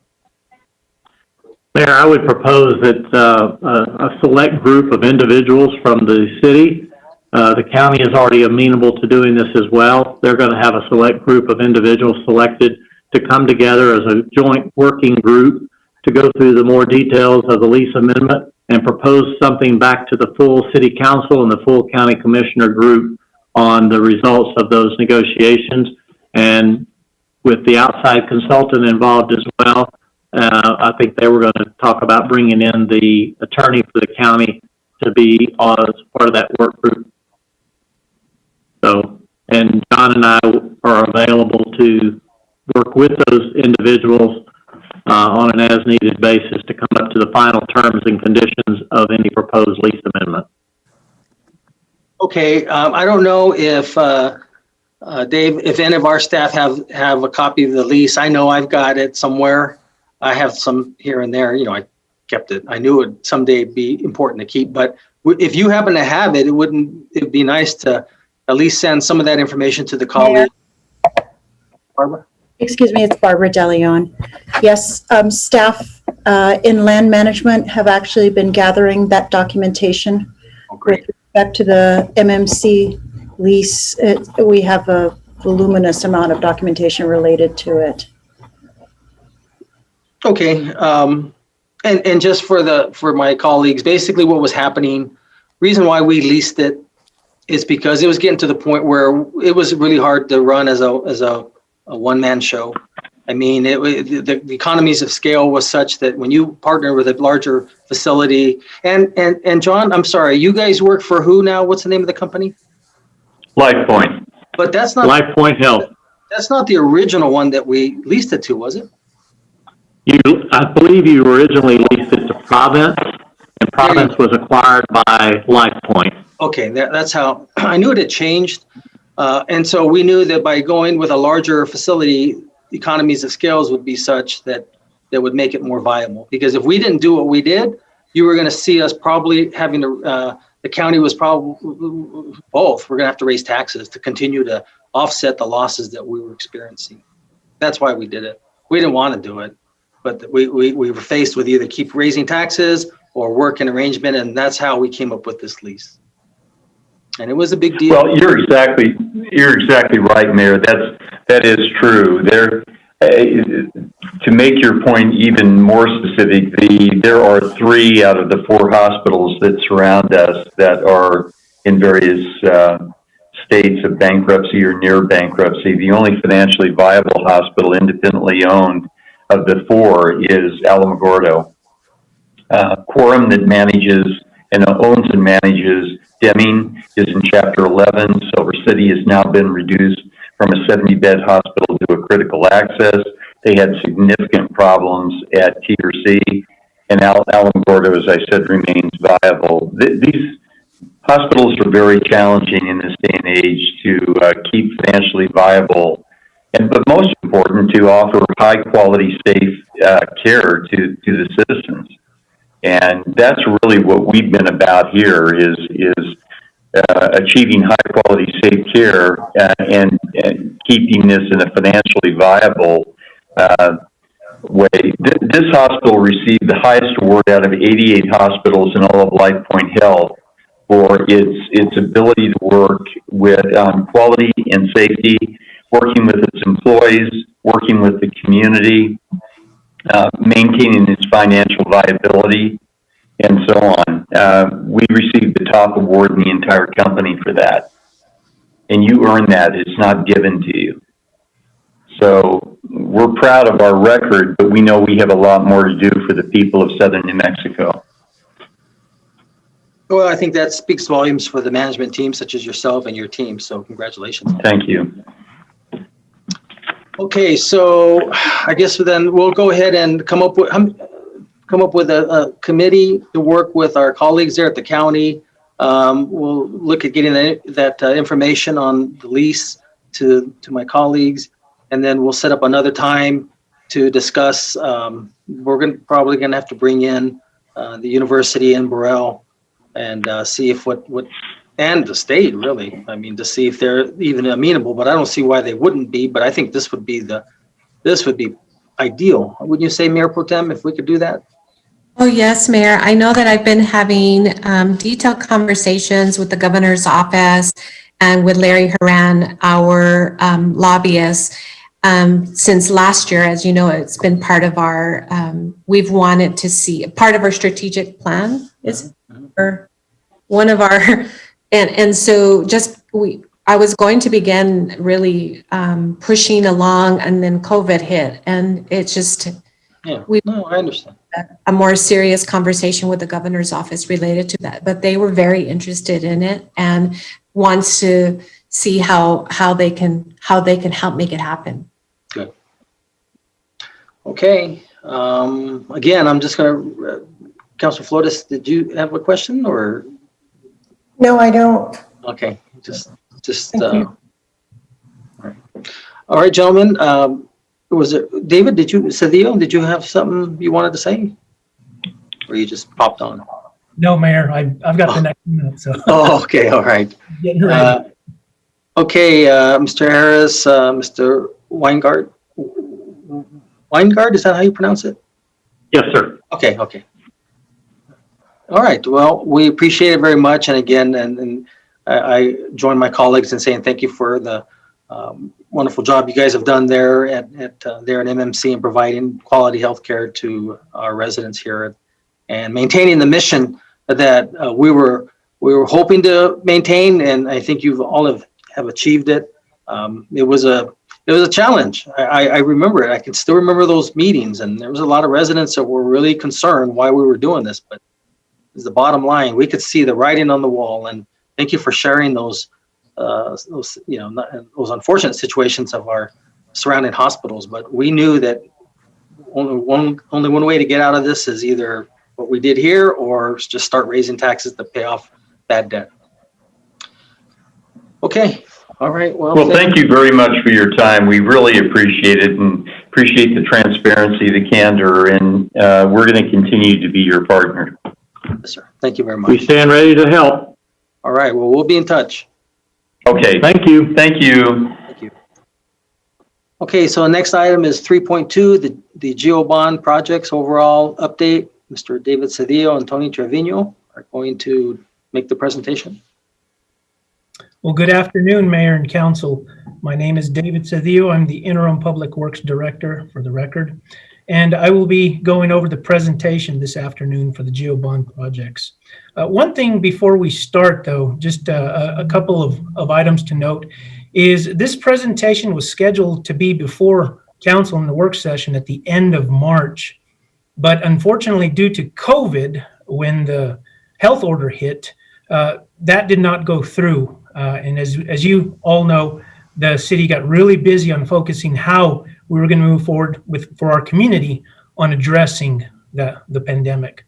So with that, I also wanted to let you know is that we will also be coming back to council with quarterly reports throughout the completion of the program itself. So with that, I'll go ahead and start to share my screen. That way we can move on with the presentation. Thank you. Okay, thank you.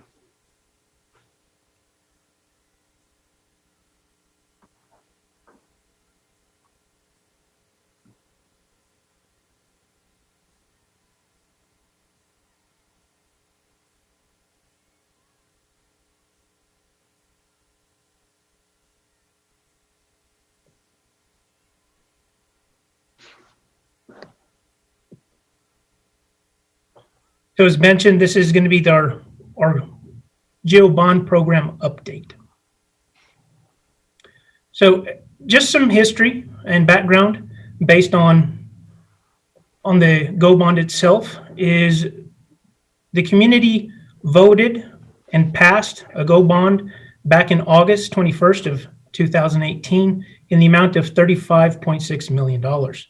Now they approved 4 total questions. As part of those questions, there are requirements within each.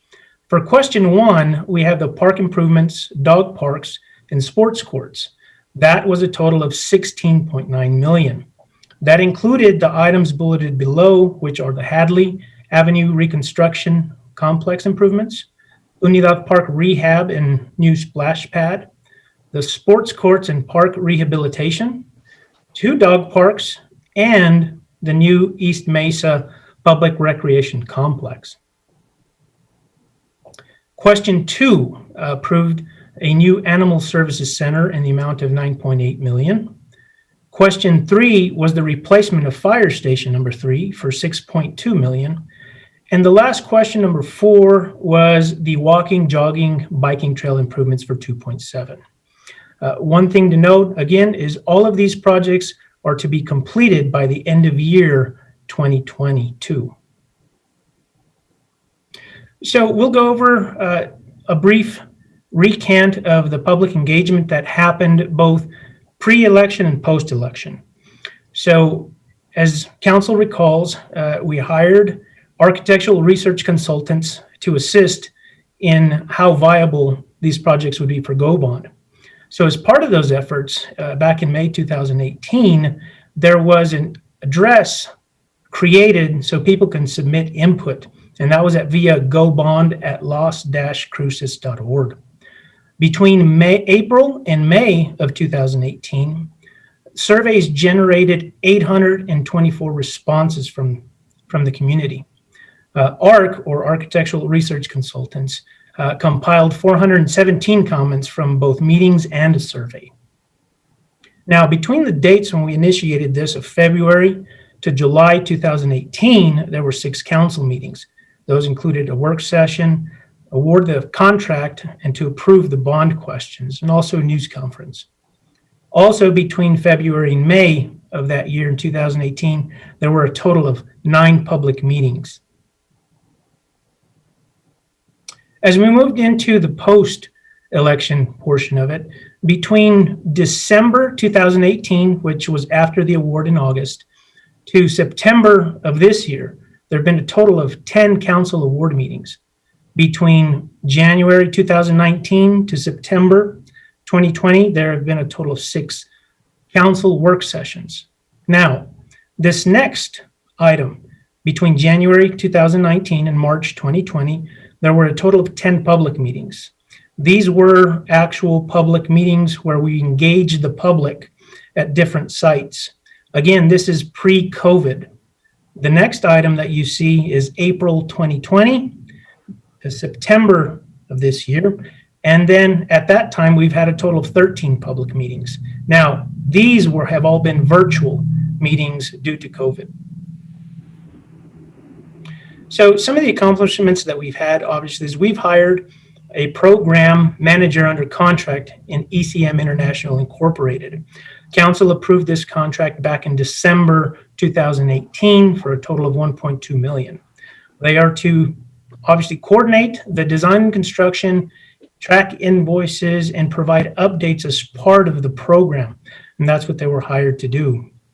Now we'll go ahead and move on into the bonds. But before that, one point that I do want to make or highlight is that council approved the reimbursement back in December before the contract was approved for ECM to get the process moving forward until we had the chance to sell the bonds.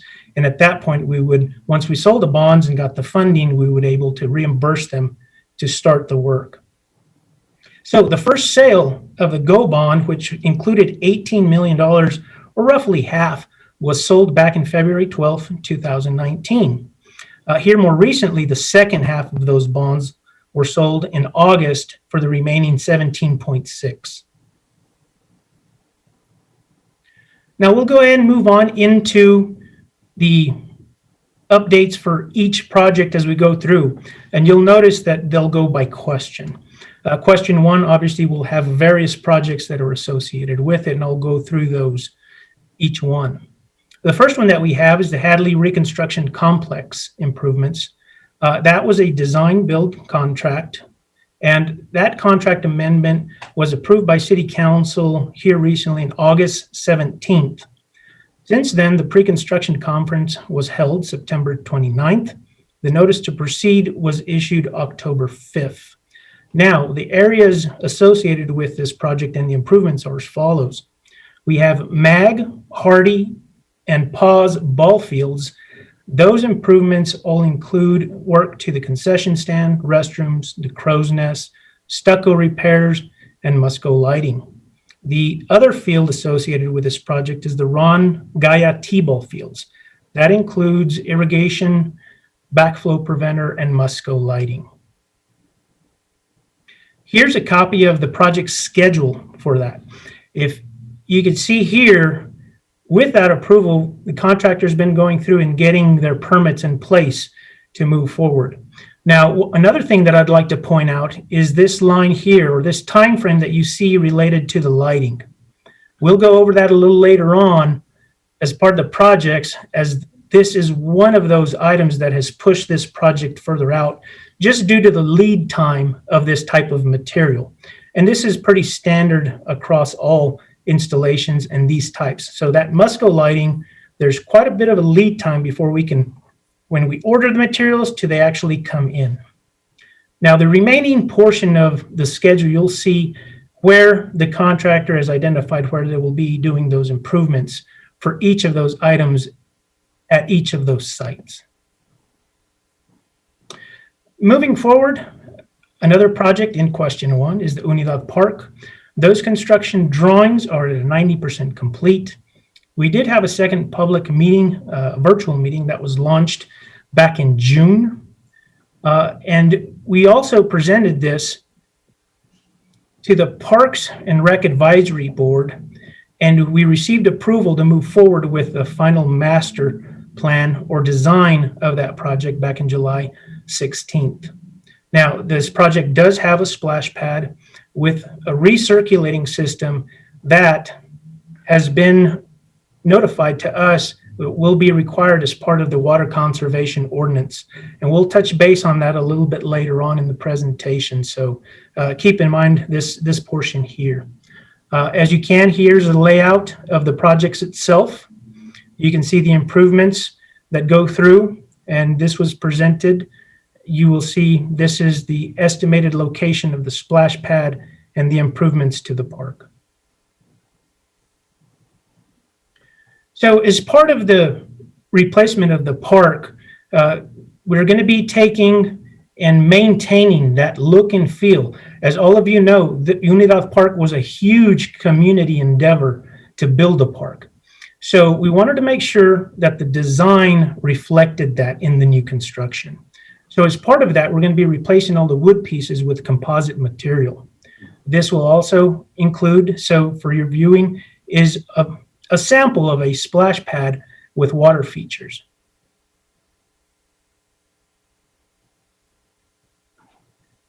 So moving on to the next project, we have the Parks and Sports Courts improvements.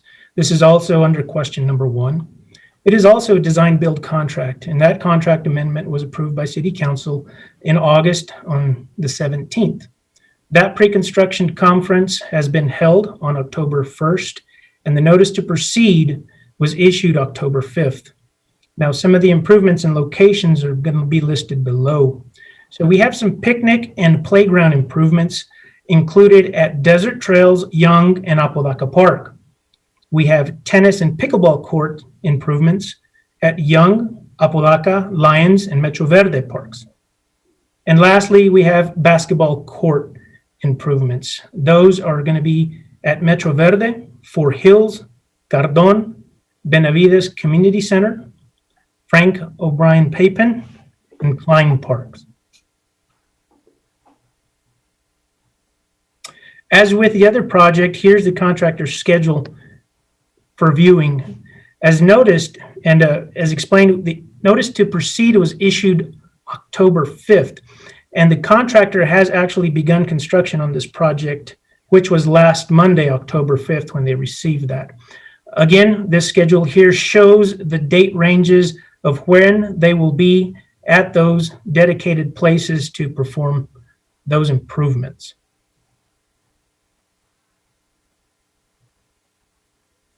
Next, we have the dog parks. Now, if you recall, there's going to be 2 locations of the dog parks, one at Burn Lake and the other one at Rinconada, adjacent to the Animal Services Center building that we have as well as part of the GO-BOND projects. So the dog parks were presented to the Parks and Rec Advisory Board and approved to move forward with final design on August 4th. The construction drawings are at 100%, and we are incorporating them into the construction of the Animal Services Center project. Now, again, we'll discuss this a little bit later on in some of the schedules that we'll go over. So for reference and for everyone's knowledge, the placement of the dog park at Burn Lake is going to be on the east side of the existing soccer fields. They will be over to the south, to the east, a little bit more towards the south. The lake itself on the campus, if you will, is on the west. And the other thing that I wanted to point out was the existing restrooms that are right here as part of the complex. As part of this project, this will not have bathrooms installed, as there are already bathrooms provided at the complex itself. Hey, Ifo, there's really no water there. If you see any, it's just a mirage. Thought I'd share that with you. Okay, thank you. So as part of the amenities that you'll be seeing at both dog parks, both of them are an acre in size. They do have separate large and small dog play areas along with entry and exit vestibules for each of those large and small dogs. They also have shade structures, play equipment, drinking fountains, landscaping, and paved parking and sidewalks, as seen on the drawing here. The information is the same for the dog park over at Rinconada as far as presentations to the Parks and Rec Advisory Board, the completeness of the plans. But here, if you notice, it's adjacent to the new location for the Animal Service Center building. This is located off of the, excuse me.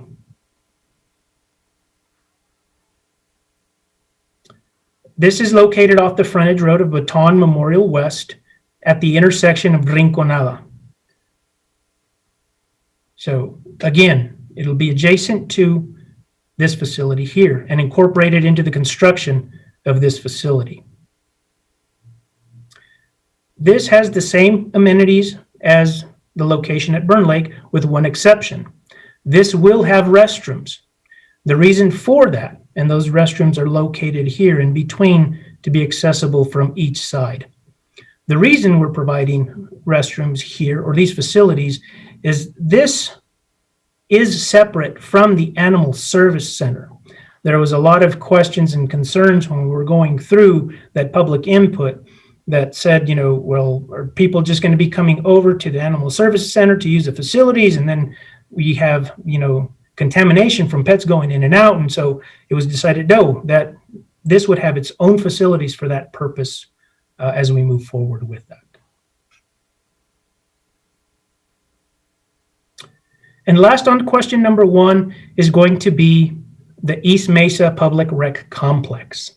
Now, the question and what was approved on the GeoBond question was it included only a 10-acre park, soccer, football, multi-use fields, a baseball complex, and 8 pickleball courts.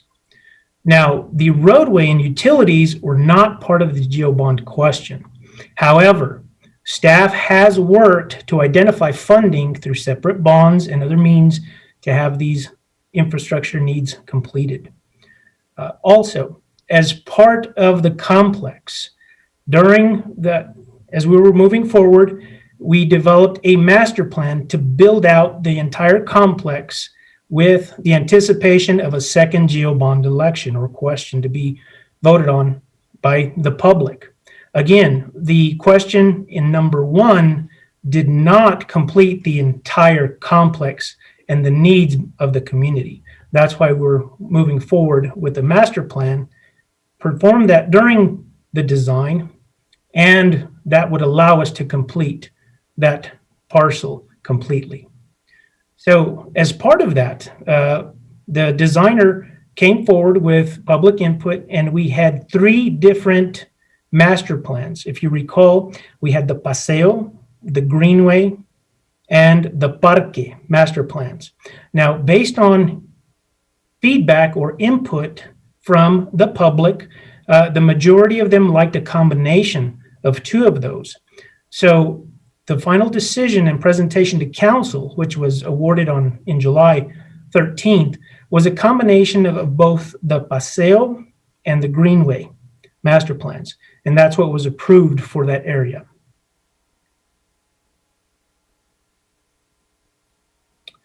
So for phase 1, currently right now, we're working on the construction drawings, and those are estimated to be completed here in the first month of the new fiscal year, January 2021.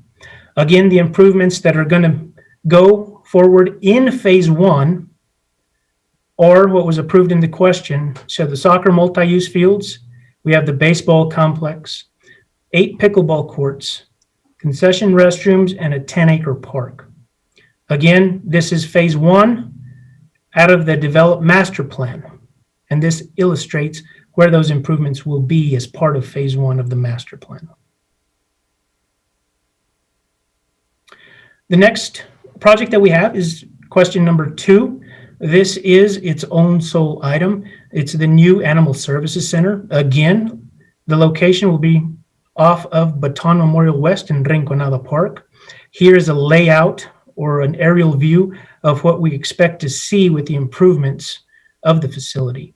Now, those construction drawings are at 100%. We're preparing the request for proposal to get those out to a construction bid. That should be advertised here next month. Now, another thing that I'd like to highlight is, as part of the question, it was asked to have solar, and this was at a couple of facilities, but we are looking at and incorporating solar photovoltaic array, which should be included with the project there.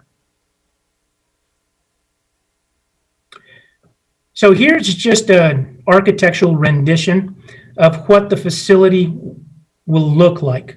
The top view that you have would be that front elevation or that front view from the frontage road on Baton Memorial West. So that's kind of a depiction of what it should look like. The bottom picture is an elevated, angled photo of the facility, and just trying to give you a layout and a 3D model of what that would look like from a bird's eye view. Next, we have fire station number 3, which is part of question number 3. Those construction drawings are at 100%. Bids were received back in August. It's gone through the RFP process, and at this point right now, we're under negotiations with the highest scored contractor.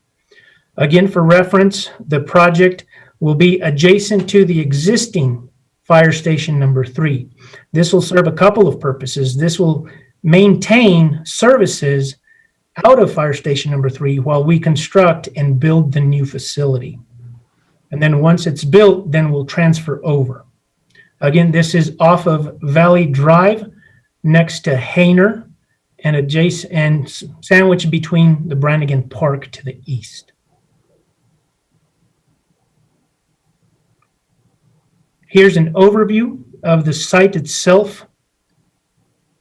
Again, down over here towards the bottom, you have Valley Drive. So just giving an aerial view and layout of what that should look like from above.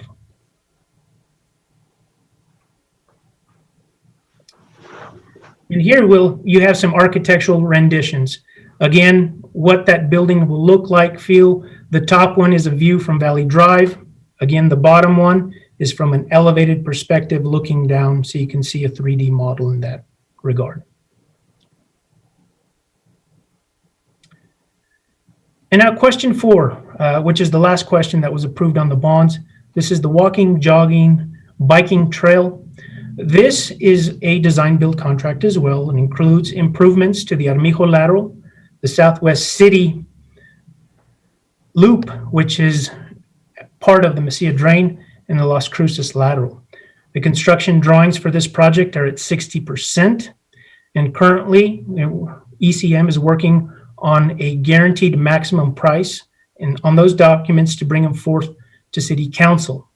Now, this project, although it was presented to the Parks and Rec Advisory Board, no action was taken. That meeting is scheduled to occur this Thursday, the 15th. That way we could get approval from the board to move forward with final design.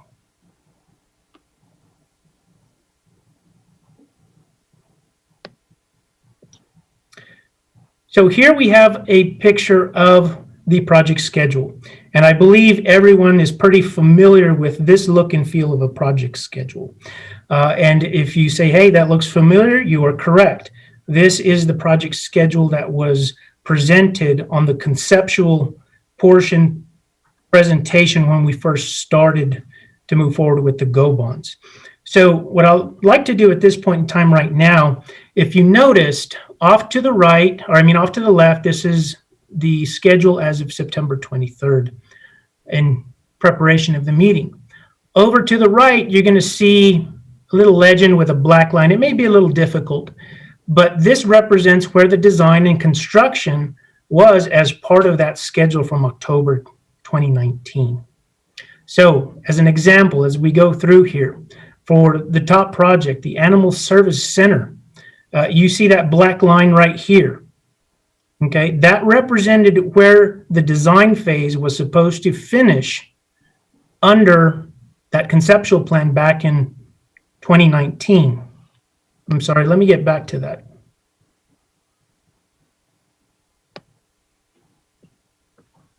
So currently, with everything that's happened, this is the representation of where we're currently at and the estimated schedule to go through the bidding and construction. So for each and every project, you will notice where those original timelines were and where we are estimated to complete. One thing I do want to point out is, based on the slide at the beginning, all of the projects are supposed to be completed by the end of year 2022. This is that timeline. And this is when all of those projects will be done. So yes, there were some delays, and we'll be going over those in the next couple of slides. But this represents, for visual purposes, how that project has moved from its conceptual up to this point right now.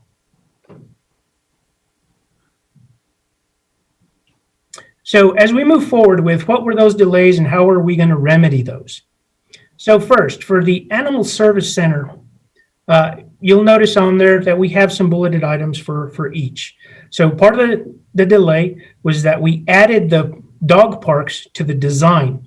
If you recall in the previous slides, I mentioned that we're incorporating that as far as the construction goes with that project.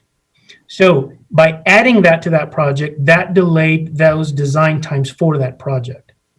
Now, how are we going to move forward to remedy and see if we can catch up on some of those things? Well, we're combining and adding those dog parks to help expedite construction. Now, some may say, well, we have the delay from the design, but now we're making up for it by adding it to the construction. This does a couple of things. By adding it to the construction, those sites at Rinconada are so close together that by having one contractor do both of those projects, and as we send them out, that will expedite and help in coordination of those two projects. For fire station number 3, some of the delays that we had was additional time for design and also for COVID. Now, I didn't mention this one above, but COVID did have an effect on each project. How much that occurred from project to project, that depends on the ability from our design companies that we hired to be able to work through that initial health order. Some companies were a little bit more adept to work with those restrictions and work off-site, where other companies struggled a little bit. So again, we had COVID delays with all projects, but we are working through those to try to expedite them as quickly as possible. So for the additional time for the design at the fire station, we had other things asked to be brought in as part of the design. One of them being also looking into the solar as part of the project. So going through there, that did delay some of the project based on how far that project was along and when we incorporated those to be considered as part of the project.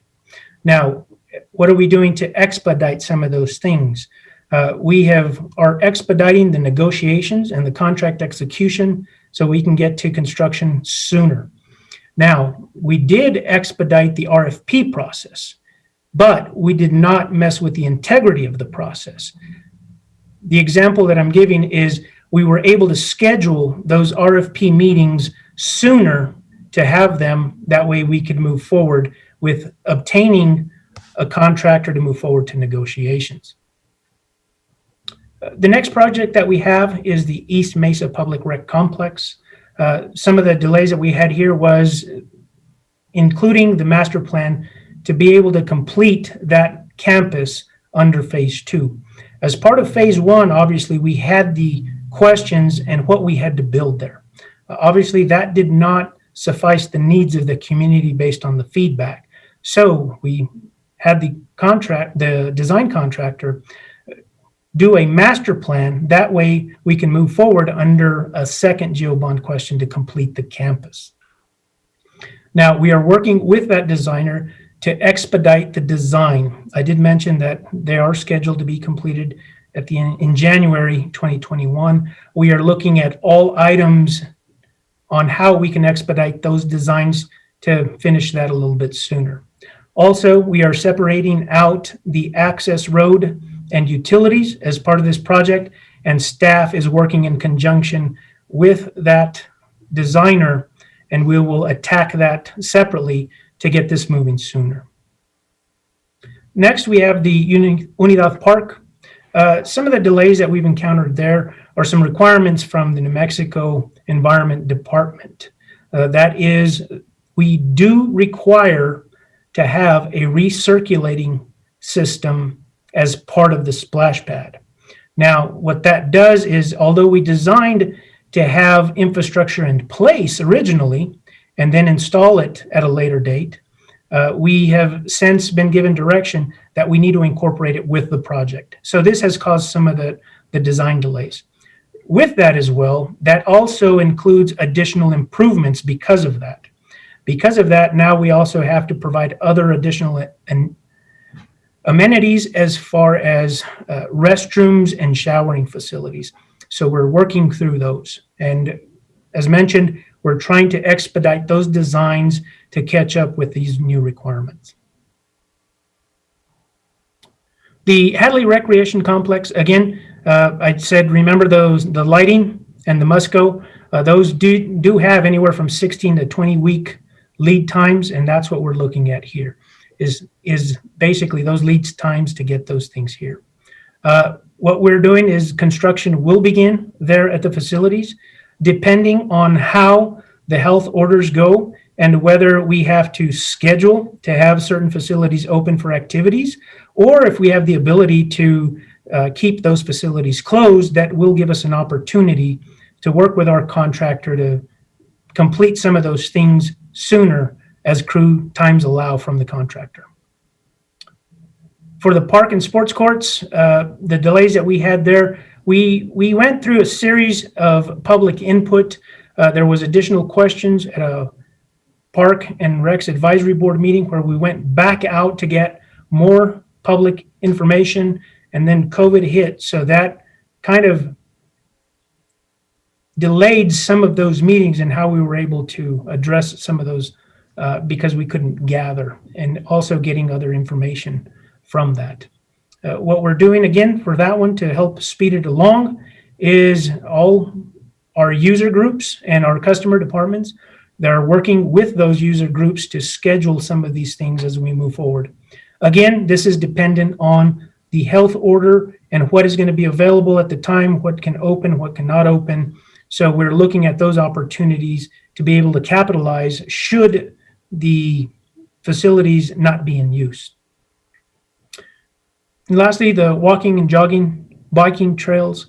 We have run into some delays obtaining the permits through Elephant Butte Irrigation District, but we are working closely with them and expediting the design. As you saw in the report before, we're ready to go to get that approval from the Parks and Rec Advisory Board, and then moving forward quickly to expedite that design and get it through the approval process. So the next item is the program budget. Now, if you notice, each project is listed here. Now, you'll look at the totals, and some of them you'll say, well, some match with the questions and others don't. Please keep in mind that some of these projects are all under question 1, whereas 3 of them are independently their own question, and that budget matches. For example, Fire Station number 3 replacement, 6.2 million is listed there. For question 1, we had the East Mesa Public Rec Complex, Unidad, East Hadley, Park Sports Courts, and Dog Parks all under one question. You sum those up and they would add up to that question amount. The next slide here is a program cash flow that has been supplied by ECM. So up to this point in time right now, the activities that have happened through design, which are the planned, which is the scoping and the design, those are in blue as we're moving through. And once we get to construction, that line starts to scale up as these things get completed. Again, if you notice, we're out to 2022, and by this estimate, it's in September.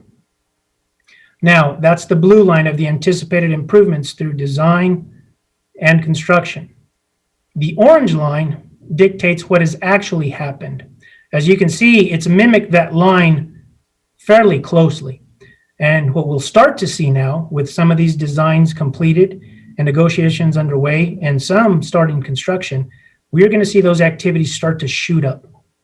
And that's what this line will also do, is once we start completing those tasks and paying for them, we should start moving here. Our goal is to have this orange line exceed this line to try to catch up for some of those design delays that we've seen. And with that, Mayor and Council, both I and Tony Trevino are available for any questions from Council. David, very impressive presentation, very clear and concise, and good job. Thank you, sir. Councilor Beta-Stuvi and Councilor Bencomo and Mayor Pro Tem. Thank you, Mayor, and thank you, David. I also was very impressed with this presentation. I just have a few questions. You hit on a few, some of mine that I had. But going back to slide 9, we have the Unit Park update.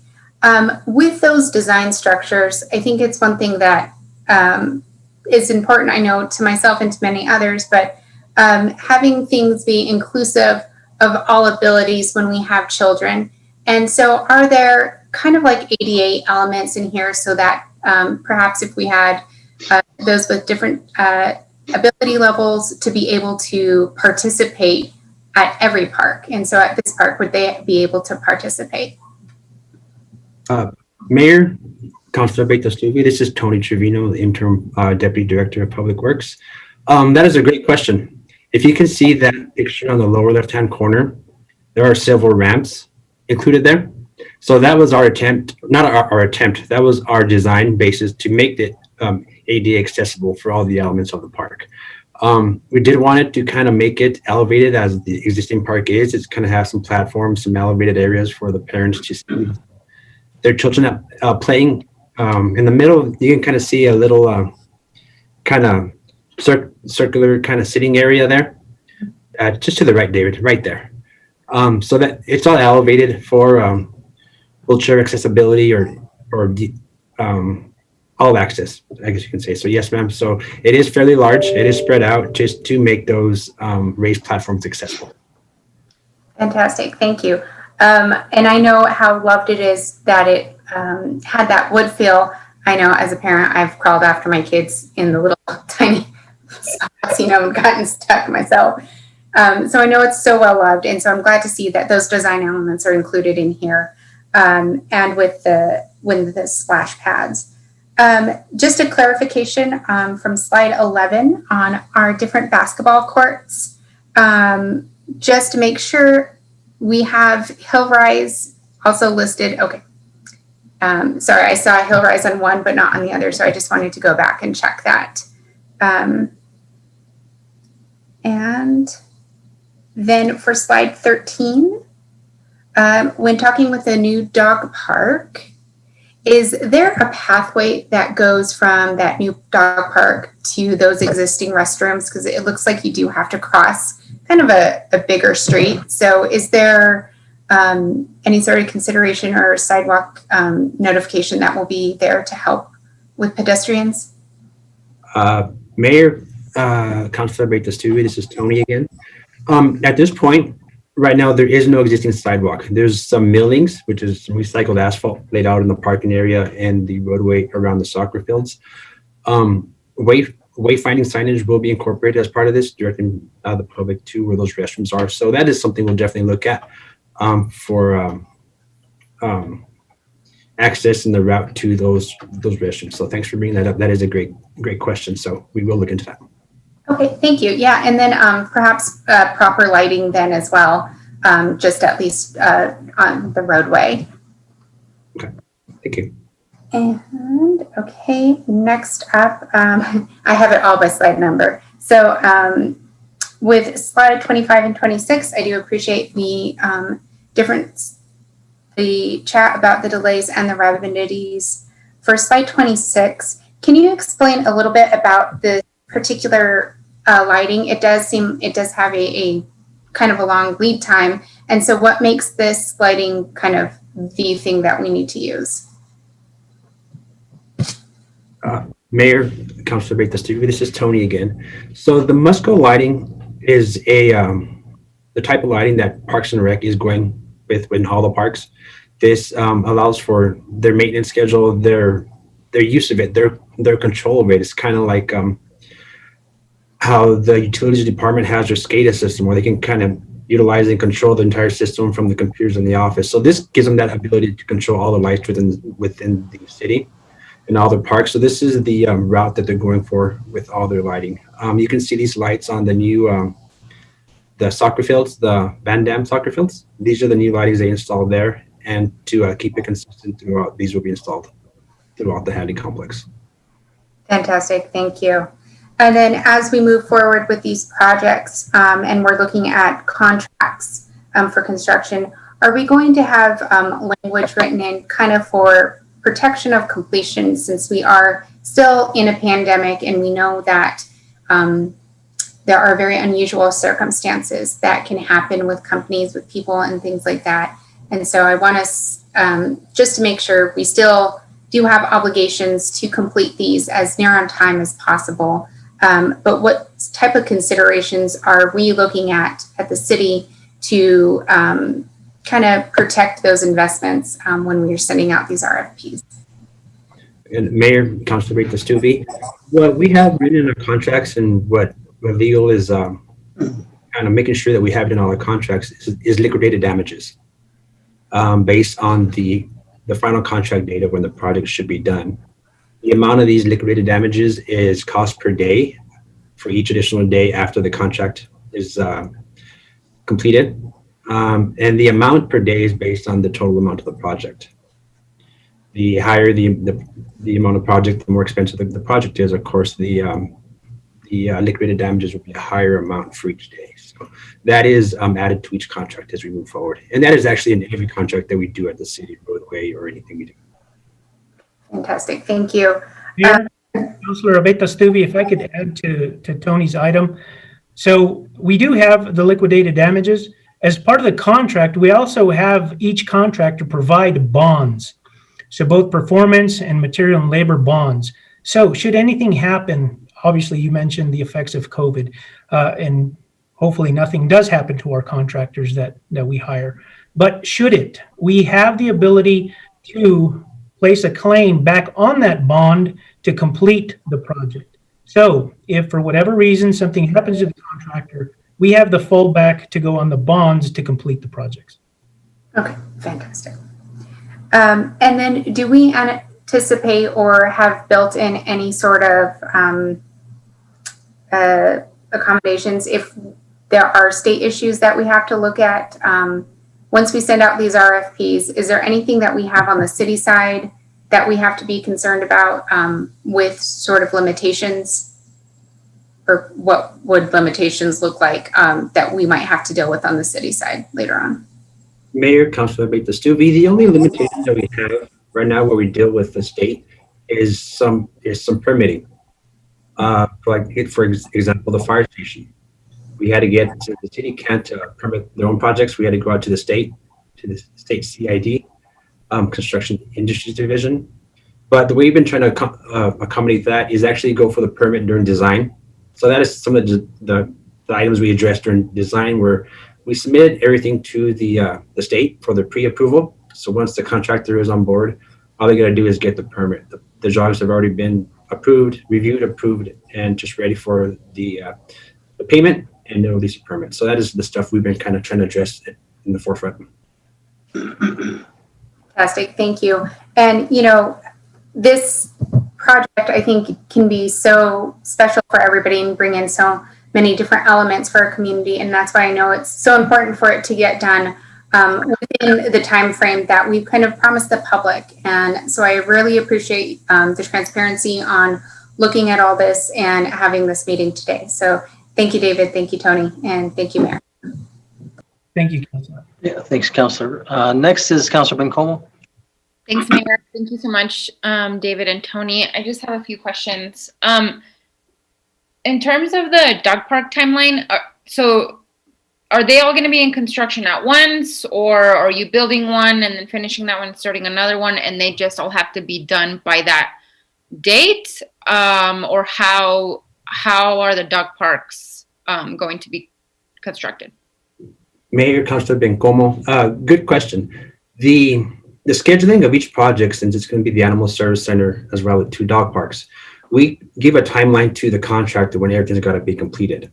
However, it's up to them to provide a schedule of what they're going to be doing, how they're going to utilize their forces, their teams and everything to get these projects done. Some of the, not delays, but some time that kind of is taking is that we're not going to a straight bid on these projects. We're actually going to an RFP based on qualifications for all these contractors. So as part of that packet that they submit to us, not only the cost, but they also give us a schedule of how they're going to coordinate all these items, all these tasks, and get them done within that scheduled timeline. So we just kind of give them an endpoint, and the means and method and how they get it done is up to them to get us to that date. Okay, super helpful. How, throughout the range of the contract, how often does council get updated? Mayor, Councilor Bencomo, like Mr. Cedillo mentioned at the beginning of the thing, we'll be coming back up to our regular quarterly meetings for the GEO bond, kind of like where we started last year, and we kind of got sidetracked with the current situation going on, but we'll be back in January to give a quarterly update. Okay, great. And then Tony, since I have you here, in terms of for the jogging path, I know there was, some discussion, some disagreement perhaps, and I absolutely know that we can't, meet everybody's expectations. That would be crazy, but I know that there was some pretty serious concerns, and I hadn't touch base with Public Works staff on the jogging trails in terms of like it being on Valley and some of those bigger concerns. Do you feel like you're closer? Are you at a confirmed design already? Actually, so about a month or 2 ago, we had a presentation for the BPAC, the bicycle pedestrian. I forgot the other 2. Yeah. But so we met with them. We presented our alignments for each of the trails, and what we kind of clearly noted there was our detours off the original alignment our interim trail connections is what those are called. So for example, we'll have the Armijo lateral, we're getting off on Parker or Palmer, going down 2nd and 4th and tying back up on Hadley. And the other one is on the Armijo going down Amador to tie into the Mesilla drain into Burn Lake. So those are going to be signed as our interim trail connections till we can get the right of way, the proper crossing infrastructure for some of those, because a lot of them are crossing Picacho, Amador, Valley, some major roadways in the city. So we got to have the proper crossing infrastructure there, whether it be a hawk signal, more signage, or whatever means that is. When we get into that study, we can properly address those issues and have them cross at those locations. So yes, we had that meeting. We had their, it wasn't an acceptance, but we had their kind of approval to move forward with that signage being called interim and temporary. So it's known to everybody that that's not the permanent alignment, that we're still moving forward with the final design for the alignments. Okay. And then, yes, I knew that there was discussion about hawk systems. You figured out where those are going to go already? We have the locations, and we've applied for some grants with NMDOT. Unfortunately, we did not get those. But yes, one is at 17th Street in Picacho, and the other is at 4th Street in Picacho. So we are still going to look for how to address those in the future. 17th and 14th? No, 17th in Picacho and 4th in Picacho. Of course, there is no 17th. Yeah, well, there is, but yeah, I'm not crossing there. Yeah, that's like, yeah. Okay, that's really helpful to know. And then on Valley, you're just using like the roadway still, just like the actual, light crossing? Yeah, actually on Valley Drive, we're not going to be going along it. We're going to just be crossing that newly constructed intersection of Valley and Amador. And we're going to realize that buffered bike lane already on Amador, that separated bike lane on Amador to go down to the Mesilla drain. Okay. And then my last question is around the firehouse. I knew that there had been some concerns regarding previous firehouses and contractors and some delays. How do we ensure that we don't go back to some of those same contractors? Mayor Constantine Como, what was done prior, we just kind of put a bid out and went with the lowest bidder. Kind of whoever gave us the cheapest price is who we were obligated to contract with. And that was real time saving. It was real, to streamline the project. However, now, kind of based on the way we're trying to go with the city and ensure the quality that we get, it's a RFP. So we, not only is it based on price, which is a small portion of it, but it's based on previous performance, qualifications, their current workload of how they can handle it. So it's goes to our selection advisory committee. Once they submit those, we got a team of subject matter experts that will review the RFP, score it, rate it, and then we'll discuss it. And based on who comes out the highest is who we begin our negotiations with. Great. That's wonderful to hear, Tony. Thank you so much. I appreciate it. Okay, thank you. Mayor Pro Tem? Yes, thank you, Tony and David. Could you turn, you are at 10. The question I have is how the distance between the splash pad and the park feature or the playground feature, what is the distance? And I noticed there will be grass and the other, currently it's, I think, wood chips or some wood chips, some different type of material. I guess I'm concerned about safety and the kids running from the splash pad over to this playground. Mayor Pro Tem Gandara, what I'm going to do is I'm going to move a slide back. Hopefully you'll have a better view of the proposed location. Now, yes, that was a factor as we were looking at the design, and Tony can correct me if I'm wrong, but yes, that was a concern with the area that's out here, and I believe it's landscaped. I believe the wood chips are further inside the park, but you did have some grass area that's out over here. That was a concern of not only bringing debris or grass or anything that can clog the system. So we looked at other materials that could be placed around it, some harder surface coupled by some landscaped areas and provide areas of access to that feature as we come through to be able to do it in a safe manner and transition. Great, thank you. Good, I'm glad to see that. I was part of the community that went in. I was working at the Department of Health at that time with Gail Padilla and others.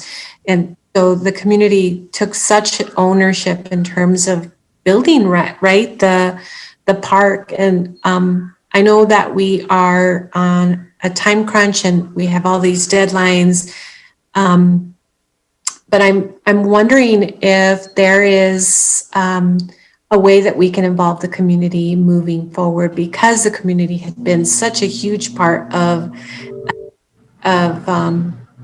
designing and actually building the park, hence the name Unidad Park, right? So that would be my only recommendation moving forward. And I don't know if there could be small activities where people come in, to do that. And I'm not sure that litigiously we're able to do that, but in terms of liability and such. But I know that the public has been, although I hadn't participated in these kinds of public meetings for the park, it's specifically to Unidad Park, I know that I've had a lot of families very concerned about tearing down, right, the playground, because it's such a beloved park. So, David, have you had any or maybe considered that thought of involving community in such a way that they feel like, they're a part of the build out? Or Mayor Pro Tem Gandara, first of all, thank you for your service on the initial building of the project. As I mentioned earlier before, that project had a major impact to the community. And you're right, it was called Unidad Park because it united the community as we came forward with it. One of the things that we'll take a look at is, you mentioned it already, but there are liability issues as we move forward. Now, we can look at certain options, maybe some things that we can do prior to the starting of construction. We're going to have a virtual groundbreaking for the fire station. I don't know if it's possible to probably do some type of community event where people that had part in it before construction begins, and maybe either have some type of a ceremony, or they come out and they maybe a few select people, obviously depending where we're at in the pandemic and the health order, maybe some community members remove a piece or two from the park. And then that way it may not be a complete involvement, but at least that's maybe a possibility as we move forward. But we'll definitely check with our legal department as we move forward to try to incorporate something like that into this project. Thank you, David, for your consideration. I would really appreciate just knowing, again, that holds very special memories to me, and I'm sure to many in the community that assisted in this process. So anything that you could do to help build community, right, especially around this park, I think I'd be grateful. On slide 12, you have a list of all the parks and the various upgrades or different things that are going to happen, but I don't see maybe a list of what the rehabilitation is going to look like. Can you at least for my purposes, for Klein, for Apodaca Lions Park, tell me what those might be, because I've been asked.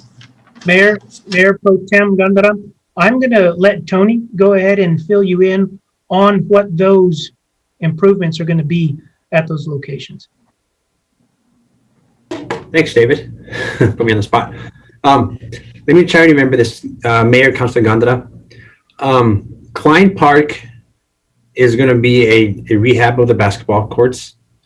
Hill Rise is a rehab of the basketball courts, which is going to be some stripping and clearing of the top layer of the paint and everything. There will be some leveling, some sealing of the cracks, and then a resurface on top of them. Fort Hills is the same. The Papin Community Center, I believe that one's just a rehab, and the only reconstruction of any of these parks is Apodaca and the Metro Verde basketball park are the only going to be reconstructed courts. Everything else is going to be just rehabilitated, stripped, leveled out, grinded down, crack sealed, re-leveled, and then applied with some kind of surface for the paint and the markings. Sure.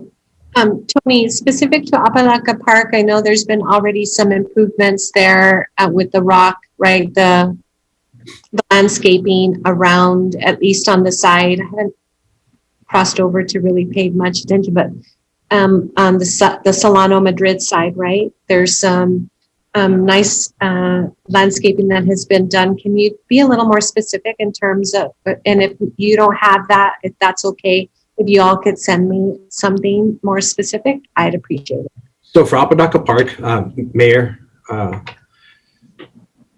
Pro Tem, Apodaca Park is going to be, the existing concrete slab is going to be redone. It's going to be removed and reconstructed no, I apologize. I take that back. We're going to add an additional 8 feet to 3 of the sides on that court to accommodate 8 pickleball courts with some additional room on the sides, some benches, and so forth. We're going to add some lighting. We're going to do some ADA improvements, some new nets and fencing in there, as well as grinding it down, cleaning it up, leveling it out, and applying a 3-layer acrylic surface. 2 of them will be a textured surface, and the last one will be a colored surface on that court. Tony, have you received that funding from the feds there to start moving into the other Apodaca improvements that we want to make there, like the removal of the swimming pool and a splash pad and those things? Mayor Pro Tem, I would have to defer to Parks and Rec on that, or maybe Mr. Cedillo has an idea, but I am not aware of that, ma'am. That is not. Okay.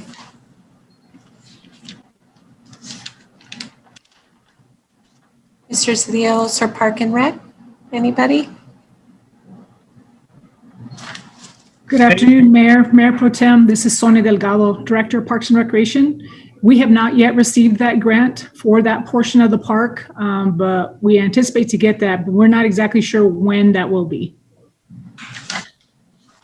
Okay, I know I've been asked, so I'll be happy to talk to some of our federal delegation to see if they can check on that, and just connect the city with that.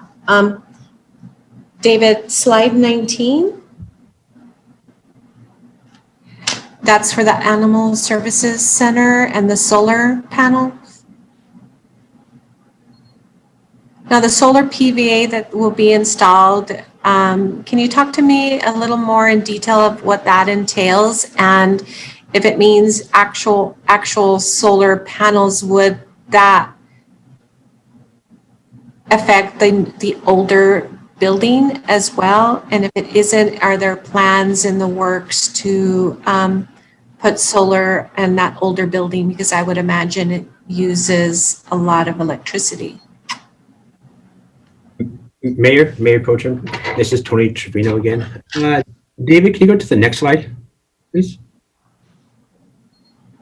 So what we're looking at doing here for the solar panel now, this was a rendering prior to it, but those yellow areas in the back where the shaded for the dog runs, and especially that long one in the middle, is what we're going to be installing the solar panels. Okay. So we're going to incorporate it into the facade and the building structure. And at this point, it is just going to facilitate the new building. It won't be connected to the existing building to the east. Okay. Thank you, Tony. Slide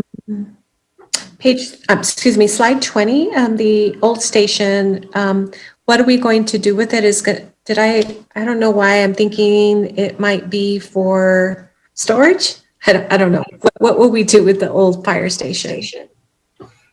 Mayor Pro Tem, I believe at this point, they're still going to utilize it for storage of some vehicles and everything. I'm not sure if Chief is online here or Deputy Chief Smith help answer that, but I think they're going to put some of their existing vehicles in storage for there for now. Looks like Chief Enriquez is there. Yes, can you hear me, Mayor? Yes. Yes.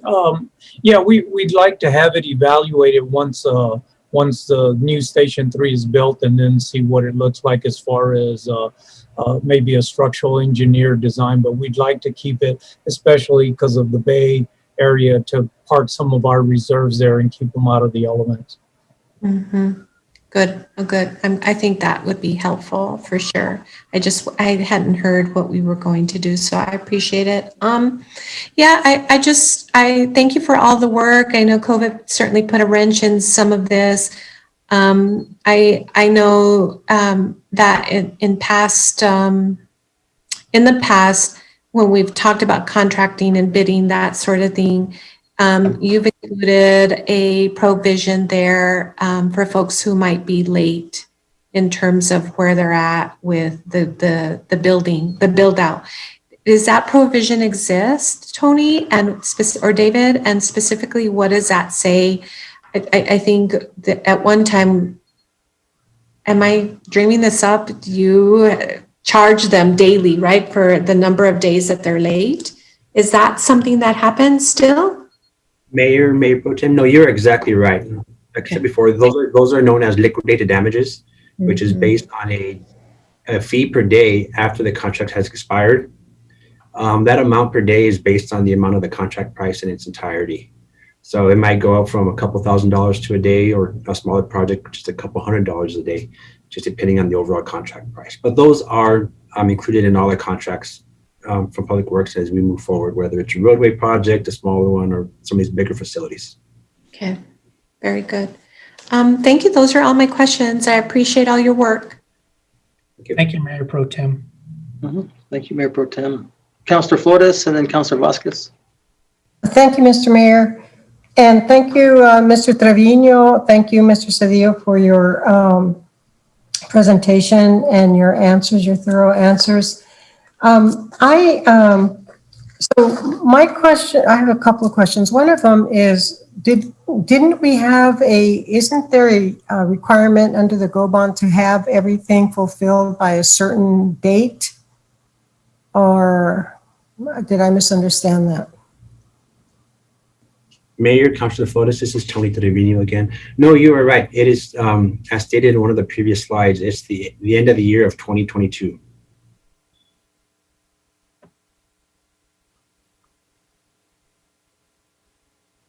You're muted, Councilor Flores. Thank you, Mr. Mayor.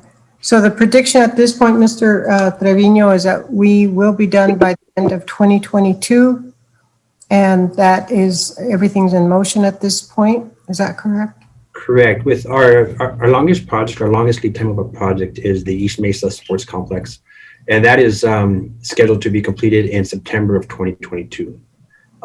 This schedule does allow us, allow us some buffer as part of this construction schedule of our estimated timeline, and that will be stipulated in our contract negotiations with the contractor when we go out to RFP proposal for the construction of it. So, does that include the structures, the infrastructure that wasn't part of the GO bond, such as the roads and utilities? Will that be done by then too, or is it just the fields? Mayor, Councilor Flores, that will be done. We have got some additional money from bonding to apply to that the Sonoma Springs access route, and also the Camino Coyote access route. So what's kind of has us in a little, I guess you could say, predicament here is we have no way to access that site right now to do the construction because it's on the very east side of that BLM property. So we are working with a consultant right now to get a temporary kind of construction access through Camino Coyote. So they'll be able to have access to get to the site and do the construction while we build the Sonoma Springs out in its entirety with all the utilities and stuff going forward. So they'll all be done. They'll be going on at different times with some different contractors, but yeah, they'll all be there. Wow. Wow. So Councilor Bencomo asked a question as to whether different projects would be working in tandem or quantum, or whether they'd be like one contractor gets done and then moves on to the next one. But I think your answer was that they would be not necessarily in tandem, but all at the same time, like in a quantum manner where all projects, I guess we have different contractors. And did I understand that correctly? Yes, ma'am, you are correct. It will just be a coordination effort on our part. Great, thank you. Now, as far as Desert Trails Community Park, I didn't see anything as to what exactly would be done there. Do you have any idea? And will there be any more focus groups or community groups participating in its fate? Mayor, Councilor Flores, no, at this point, we've had 2 public meetings, and we also went to the Parks and Rec Advisory Board on the Desert Trails Park. And what that one is just off the study and analysis we had done, where the user department had a analysis done on all the erosion taking place on that park, and that's causing a lot of the damage to the existing trails and access and parking lots there. So what this project is going to include is just all the erosion mitigation for this area. Some of those hills are kind of steep and allowing a lot of sediment to get on the trails, undercutting of the trails, which is impeding some of the access along those trails for all mobilities. So this is just going to go and mitigate a lot of those issues that we have throughout the park. We did present that plan in all the meetings that we had. We had one at the East Mesa Safety Complex. Presented that plan over there, and also to the Parks and Rec Advisory Board. So it's the same plan that we've had from the beginning. Okay, so I just want to make sure, because people are asking whether people are still worried about the original, what was it, the original plan? I think Ms. Delgado's familiar with that. Excuse me, with that commentary from the community in this area, that the park would be developed in a way that it would make it a park, a regular park with a playground and picnic and grass. And everybody was against that vehemently. And so there isn't any plan like that, correct?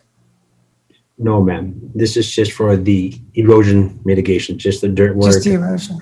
Yes, ma'am. How much has been spent on that erosion plan or study? I imagine you got hydrologists to look at all of that.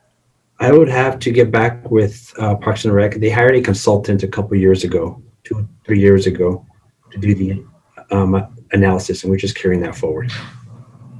Oh, you mean there's been an analysis ordered 3 years and we still don't have the results, or No. we don't have a report on that? The analysis is there, but now we finally got money for the construction of it, for the actual implementation, and that's what we're doing with this GeoBond funding. Would it be possible to give me, or if anybody else is interested on City Council, to give me that plan or that whatever you call it, to carry that out? I'd like to see that. Yes, ma'am. Okay, thank you, Mr. Trevino, and thank you, Mr. Cedillo. Thank you. Thank you, Mr. Mayor. Hey, Councilor Vasquez. Mayor, thank you, Tony and David, for a great presentation, for this update that you gave us on all these projects. I know it's been something new to manage this amount of design and construction and planning and working with so many different contractors. I'm sure is a significant undertaking on your part, in addition to all the other work you have to do. So I want to recognize that and say thank you. I don't have any particular questions or comments that my colleagues haven't asked. Thank you all for asking terrific questions. I'm excited in particular about the improvements to the Hadley sports fields, and as well as to Unidad Park. That's super exciting that there's going to be a splash pad there.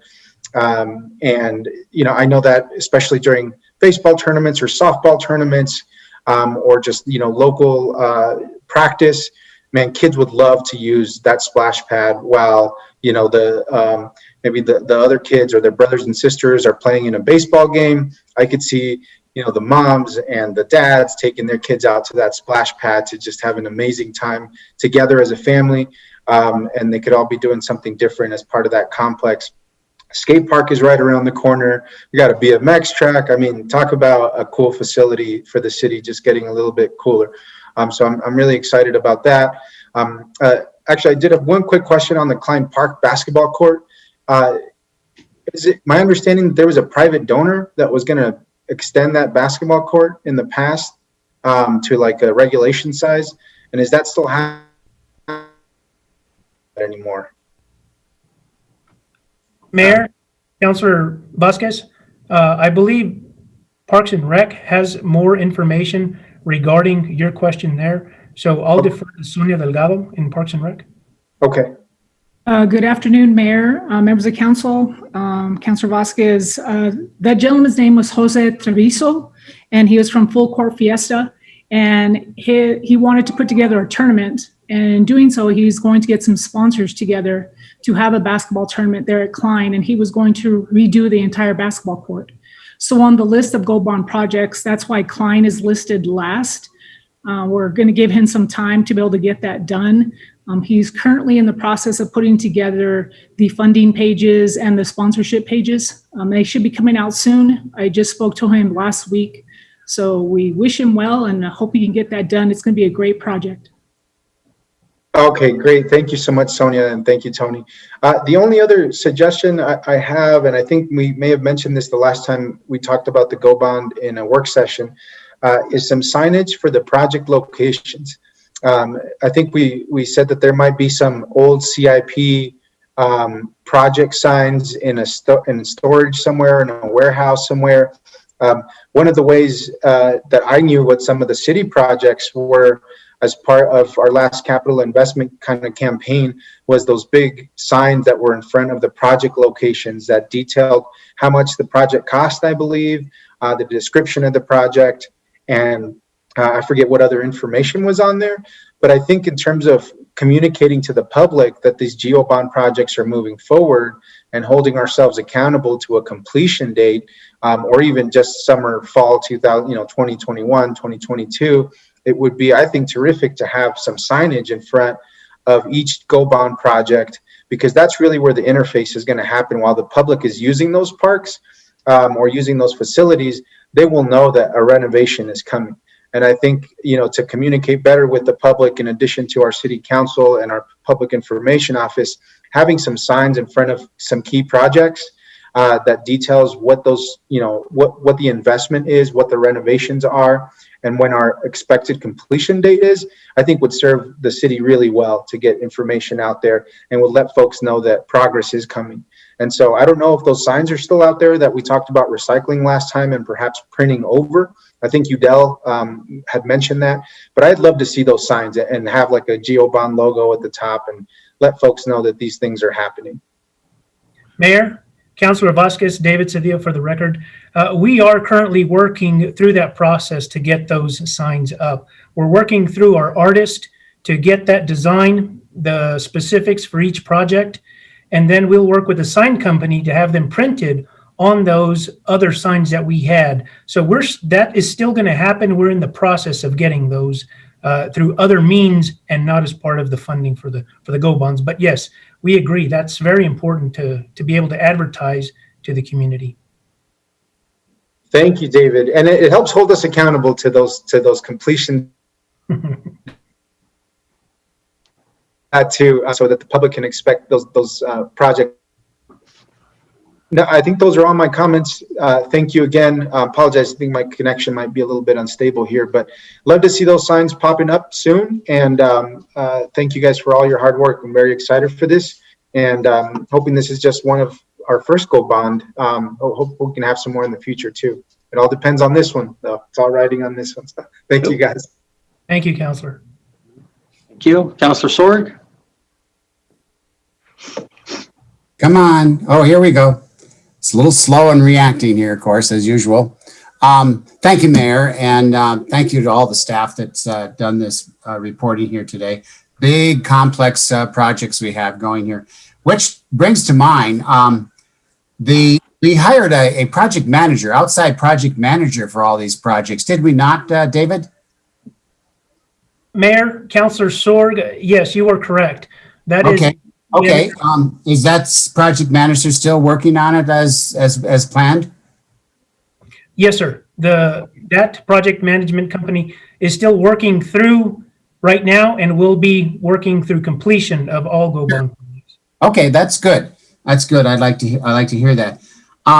Some comment was made with some basketball courts in Metro Verde, and then I see on this slide 11 that. There's a tennis court in Metro Verde too. It's in the project. These are brand new basketball and tennis courts. And I thought I heard Tony, maybe it was said that they're going to redo them. They're going to rebuild them again. Is that right? Mayor, Councilor Sorg, this is Tony Trevino again.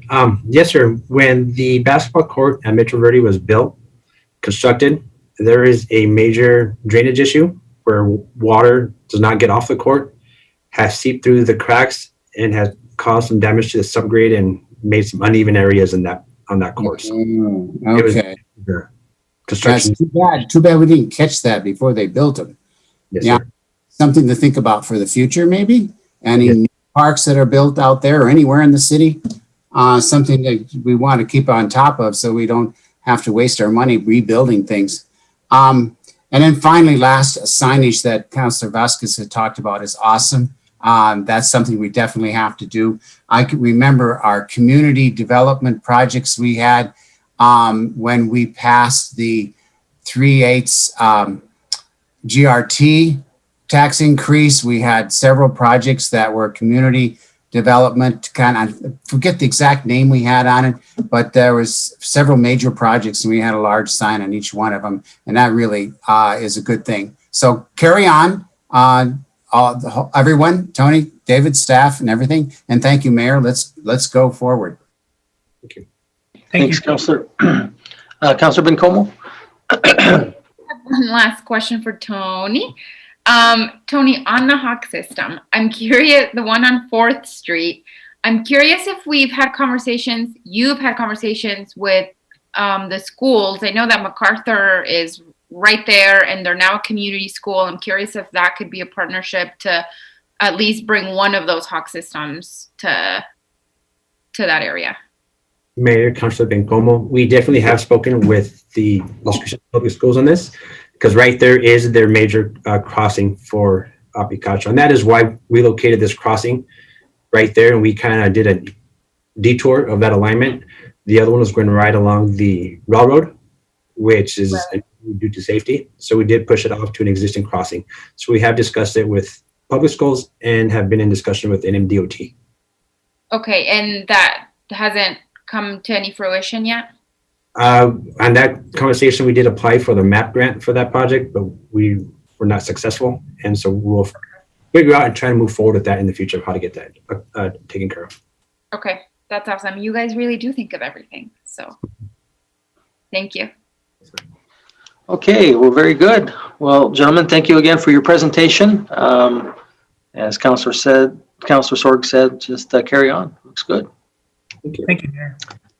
Okay, so last item is 3.3, the business retention and expansion, I guess, brief, and business support for recovery. So Dr. Martinez, Griselda Martinez, and Elizabeth Teeters will be making the presentation. Good afternoon, Mayor and City Council. My name is Elizabeth Teeters, and I'm going to be doing the presentation today. Share my screen.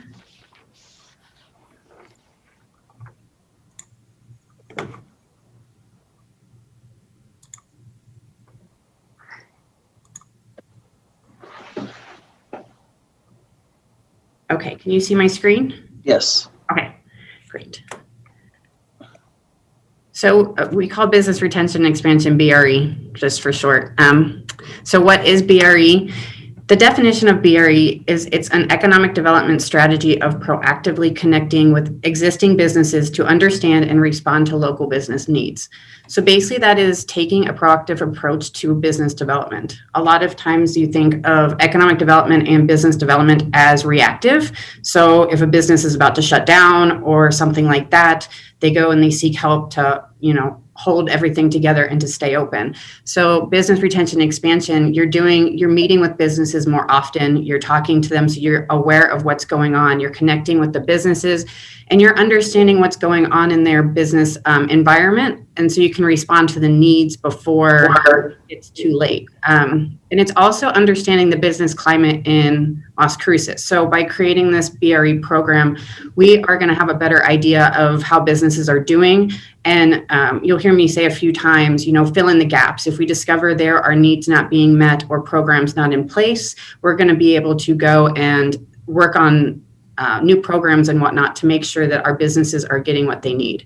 So the basic idea, what it boils down to, is that we are here as an economic development department to help the businesses and the employers.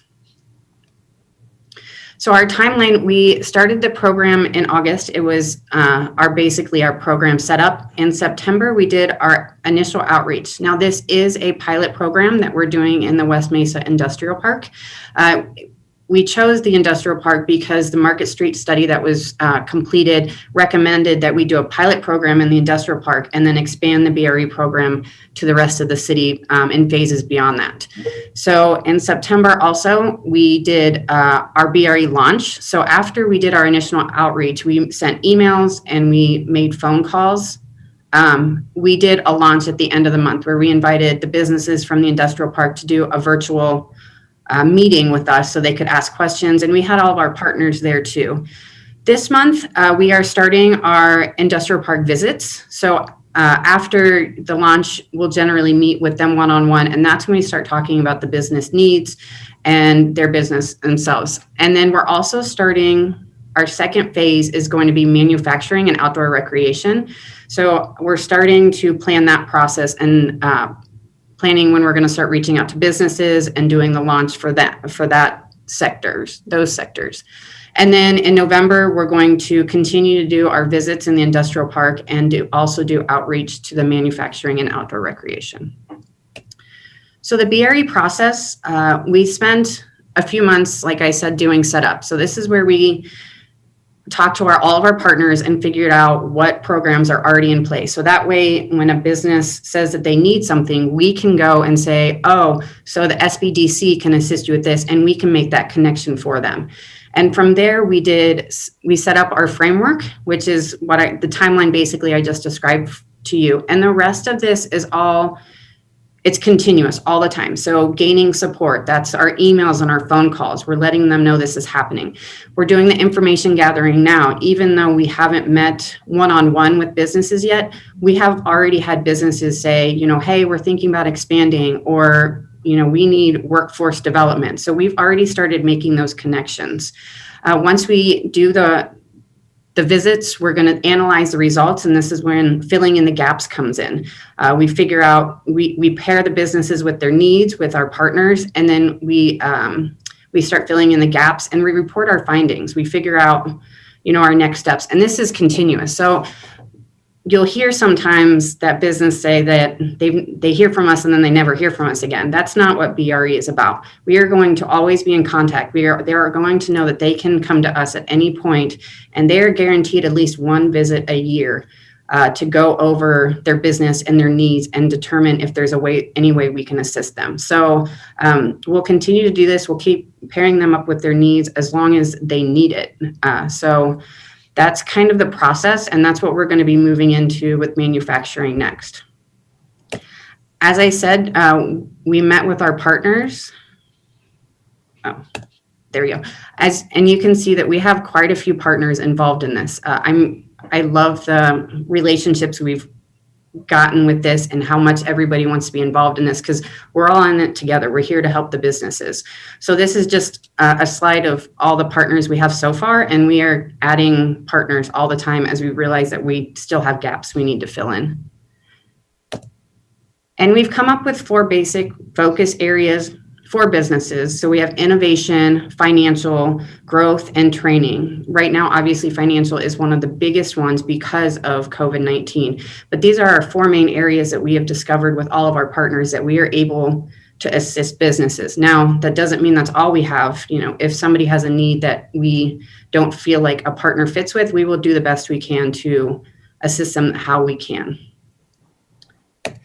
So our next steps is that we are going to continue to meet with the West Mesa Industrial Park businesses.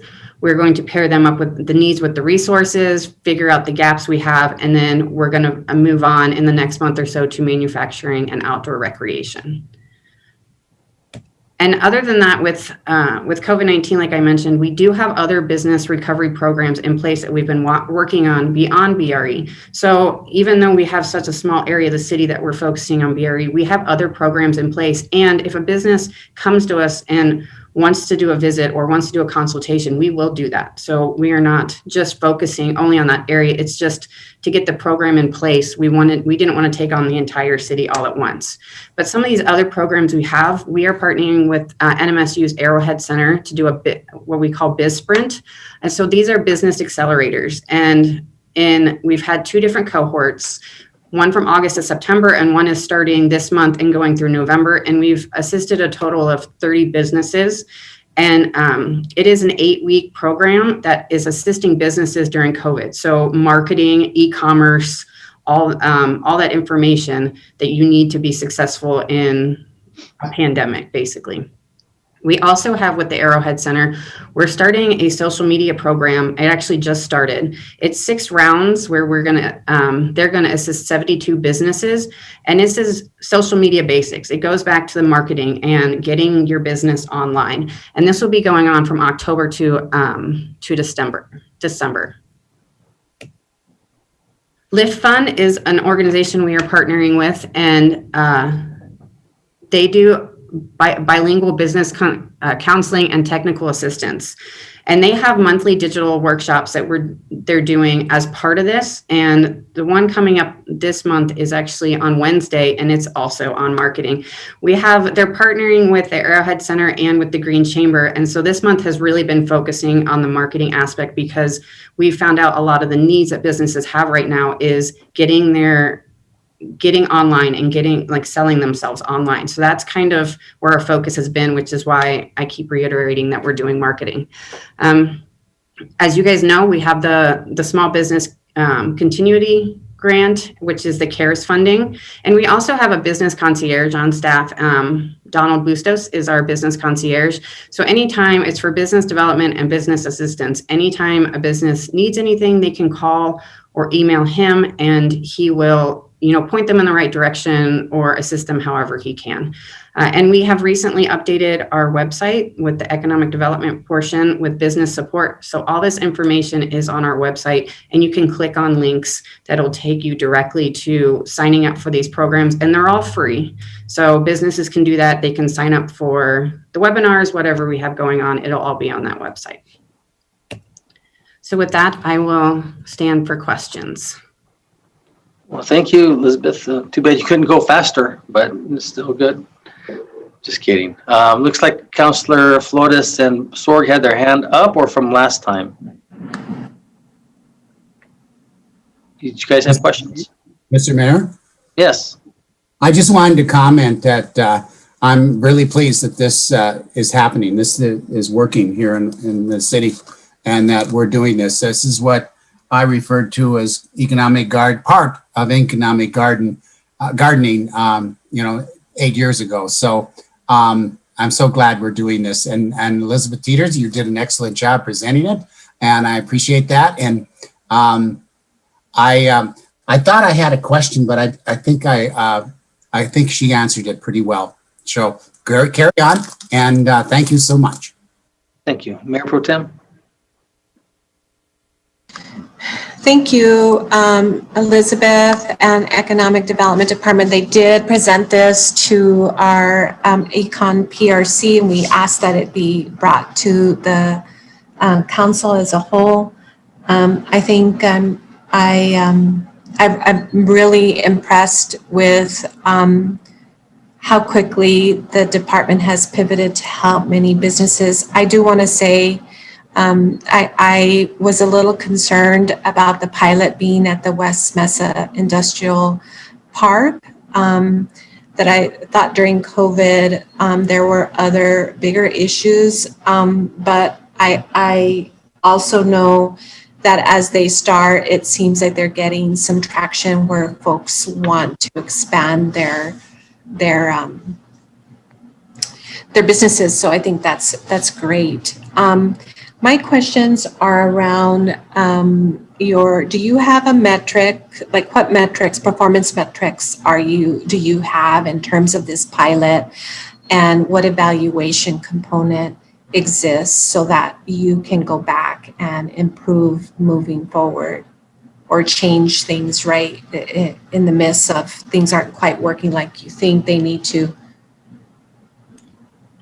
We don't actually have any performance metrics written out, but we have been keeping track of every business we've been talking to, or, when we make the phone calls, if a business answers and they actually have conversations, we've been keeping track of positive and negative conversations that, if they're not interested, how many have showed up to the launch, how much follow-up we're getting, and how many are interested so far in having the visit. So we're going to take this information with this pilot, and we're hopefully going to move it into manufacturing. And if we need to, make some changes, and then when we get a better grasp on the entire program, I think that's when we're going to be able to come up with firm metrics on what our expectations should be. But as of now, since it's just a pilot, we're testing the waters, and we're just keeping track of everything and adjusting as we need to as we go.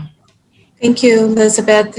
Are there other municipalities that have similar programming that maybe, I guess, I'm concerned that there aren't metrics. There's not an evaluation component. And my recommendation would be is to look at other municipalities that have similar programs. For me, it's about I mean, you have a hypothesis, right? I'm thinking, and I'm hoping you have a hypothesis, right? And the work that you're trying to do is trying to determine this is what you want for in those two industries you want to bring them, and maybe it more like you want to expand, I think is what it is. And so I'm a little concerned that we don't have that, and we should probably moving forward. Those would be just the two recommendations that I have currently. The other. Mayor Pro Tem, looks like Dr. Payadas and Dr. Martinez both want to make a comment. Maybe they might be able to respond to your question. Yes, sir. Dr. Martinez? Yes, Mayor, Mayor Pro Tem. Thank you for that comment. So what Elizabeth mentioned about not having metrics specific for the pilot, I think it's the reason why we started it was to continue to leverage on the resources we have in our community and put them in a systematic way to serve businesses as employers, right, and as investors. And so even though we don't have a specific metric for like the launch date or the interactions, a metric for us would be job creation, as you mentioned, any expansion of real estate. So if they're interested in purchasing other parcels of land, or they're looking to expand their current facility, those would be metrics that we are tracking, and they're part of our peak performance as well. Also in the business support programs, part of the participants' information that they're providing to us includes number of employees right now, like when they start the program, number of employees after the program, and the number of employees 180 days after they complete the program. The same goes with sales. So that's another really important metric for a business, right? And then that translates into a vibrant economy. So the participants in the business support programs, they are reporting number of sales when they start the program, at the end of the program, and then 180 days after. So those are the metrics that we are utilizing right now. For instance, for businesses at the airport, we have another metric, which is facilities list out, right? Square footage of facilities. Another one would be if we have new hangar space, that's another metric we have as part of the airport. So we have all these metrics at the strategic plan level that we're tying into all the different programs that we are implementing through the different programs. I hope that answered your question.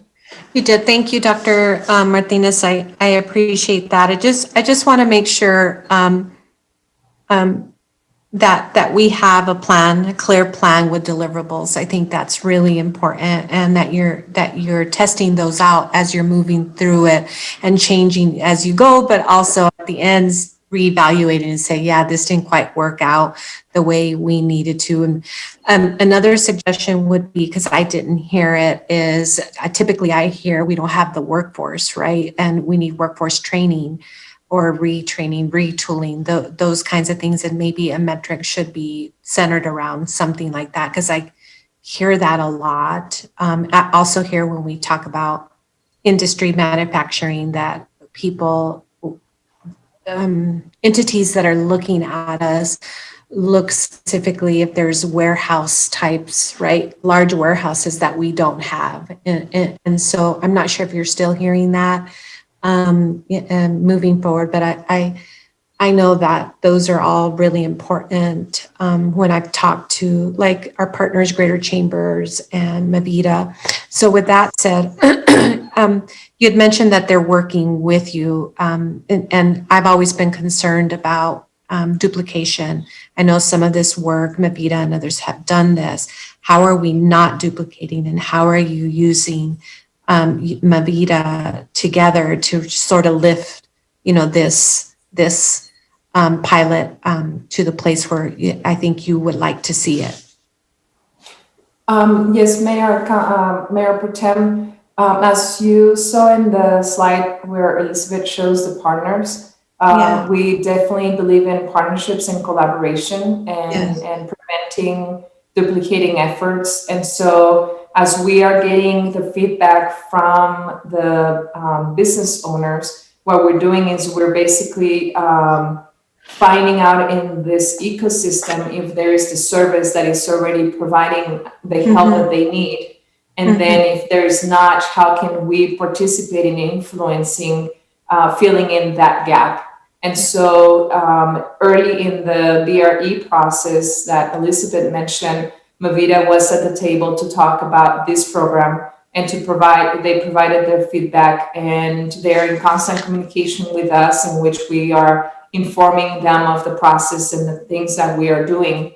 And so we're constantly asking about historic data that they have had with LEADS, which is something that we start the process and then they complete it, right? And so this is an effort that needs all of us working together, and we're putting a big effort in making sure that we do that in every single instance.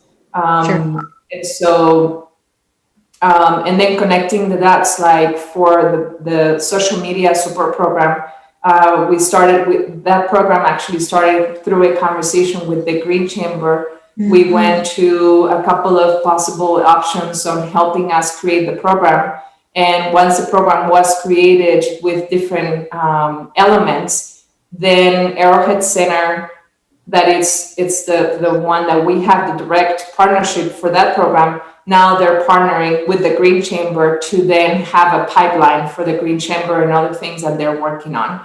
So it's in addition to that, we are having regular meetings with the business service providers to make sure that we are talking among ourselves and these ideas that come up based on needs that we hear from the business community, we work together towards addressing those gaps. Okay. And if I can interrupt, looks like Elizabeth Teeters wants to jump in also. Yes, Mayor Pro Tem, to follow up on what Dr. Martinez said, when we're talking to our partners, a good example of making sure we're not duplicating is Movida right now, or they were working with the business out in the industrial park on workforce. So they made us aware of that. So now when we go visit, we can say to them, hey, we know you're working with Movida on this, but let's focus on, is there any other needs that we can assist you with? So that we're not going and we're just not basically asking the same thing that they're asking. Right. We're doing the same thing. When we interviewed with all of our partners, we asked them, how much interaction have you had in the industrial park?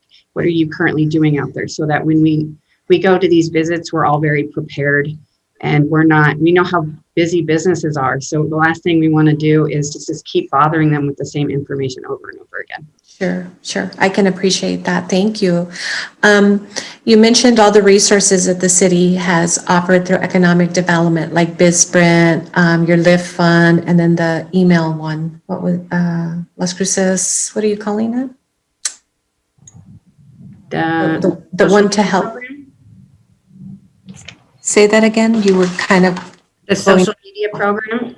Yes, the social media. Sorry, I can't read my handwriting. I stopped at SOCIA and what is that? So I noticed that on the LIFT fund, it was just bilingual was emphasized. I have heard some feedback about, I'm concerned that we are not doing bilingual programming. And what I mean by that is when you offer out the training that it's bilingual, meaning simultaneous translation, not just things that you're handing to people or that someone in the group speaks Spanish. I think it important that that in these programs that we offer simultaneous translation or some kind of translation. I've been in enough meetings and conferences and different things, especially in this neck of the woods, that a lot of folks should be versed at that. I know there's quite a few folks that are that can do that. Takes quite a skill to be able to do that. But I just want to make sure that we're meeting that demand and that in all aspects that we can. And, I've heard some feedback and I just wanted to give that to you. I think these are awesome programs. I'm getting now calls. I see the advertising on the social media platforms that I have. And I want you to know the word is getting out. Just today, I got a call that they said they'd heard on the radio about the small business continued cares funding. So that's awesome. It's really neat to see that people now are really listening in, and they want to know how to reach, who do they reach out to, kind of thing. So all the work that you're doing there to get it out is happening. So thank you for that. Thanks, Mayor. That's all my questions. Thank you. Dr. Martinez, you had something else? Yes, Mayor, Mayor Pro Tem, just to address the bilingual Spanish and English, the BizSprints, they're not currently offered in Spanish. However, we had actually a conversation on Friday with the Arrowhead team, and we are talking about how do we make that possible for next year. And then for Live Fund, they actually hired somebody to do the technical assistance, business visitations, and he's bilingual, English and Spanish, as well as all the webinars that are being offered. They were actually holding two separate webinars, one in English and one in Spanish. And because of the low enrollment on the Spanish ones, that what they have actually done is they have a tool that you download an application on your phone, and it's simultaneous translation. So that tool is available, and will continue to make sure that language is not a barrier to access to resources. Okay. Thank you, Dr. Martinez. I really appreciate that. I just think, honestly, and with the I've seen it in English. I haven't seen it in Spanish. So I think that's a barrier. It's a reason why maybe we don't have the Spanish speakers right at the table, is because everything that's going out, I want to say, is in English, or what I've seen. And maybe I'm not at the right sites or whatever, but I think, again, anything that we do to put out there on any social media platforms should be both in English and Spanish. Thank you. Mm-hmm. All right. Well, thank you very much for that presentation. I think that concludes that. Is that right, Elizabeth and Dr. Martinez? All right, great. Okay, so before we end, I'm going to put Councilor Abeyta-Stuvey on the spot. If would you happen to know, I received some stuff over the email, and I'm sure the others have. I can't have the others comment on this, but can you give us an update about these trees that are allegedly going to be all knocked down or cut down? I think it's got a lot of people in uproar. I told some gentlemen, I said, you know what, I think we're just going to go after some dead trees that are in your district, and I don't think we're going to knock down all these trees. Can you just give us a quick update? Yes, thank you, Mayor. Yes, tomorrow evening from 5:30 to 6:30 p.m. we'll be having our first public participation meeting to discuss the Conway Avenue tree canopy. And there is about 16 to 20 trees that are dead or posing a safety liability hazard out of 166 in the area. And so it's the first of the public meetings to discuss that tree canopy safety, maintenance, and as it's an aging area, we're going to talk about just aging infrastructure and what the community wants to see in the future. So it is just the start of a few meetings just to get the community together, to discuss what they want to see, but also to look at the safety issue that we have with a few of those trees. There's going to be many community partners and staff available to answer questions. If the public would like to participate, they can go to www.cruces.org/engage and register to link. And they can register with the Zoom. It's a Zoom webinar, so we're going to be debuting it. And if they'd like to attend, I have, a little invitation right here. Hold that up for a little bit. Great. And like I said, it's the first of a few discussions. So thank you, Mayor. Okay, well, thank you. Okay, and then also, did you all attend, any of you, the Open Meetings Act training put on by the Attorney General? Oh, you did? So one thing that I caught out of that was, and I've always kind of wondered about it, but when we adjourn and I just say all those in favor, they had suggested that we have a roll call vote to let the public know who's actually here. So if that's one thing that I picked up, so I'm probably going to do that. Okay. All right. Well, if there's nothing further, then I guess I'll have a motion and a second to adjourn. So move, Gandara. Second, Beta Okay, motion made by by Mayor Pro Tem Gandara and second by Councilor Beta Stuvi. So Christine, can you call the roll, please, to adjourn? Sure. So this is on the motion to adjourn the work session. Councilor Beta Stuvi. Yes. Councilor Vasquez. Yes. Councilor Bencomo. Yes. Councilor Sorg. Yes. Councilor Flores. Yes. Councilor Gandara. Yes. And Mayor. Yes. Okay, good. All right, well, we're adjourned. It's 4:25 p.m., so thank you very much. Oh, I won't be leaving. I'll stick around for the agenda setting, and but we'll see you all a little bit later.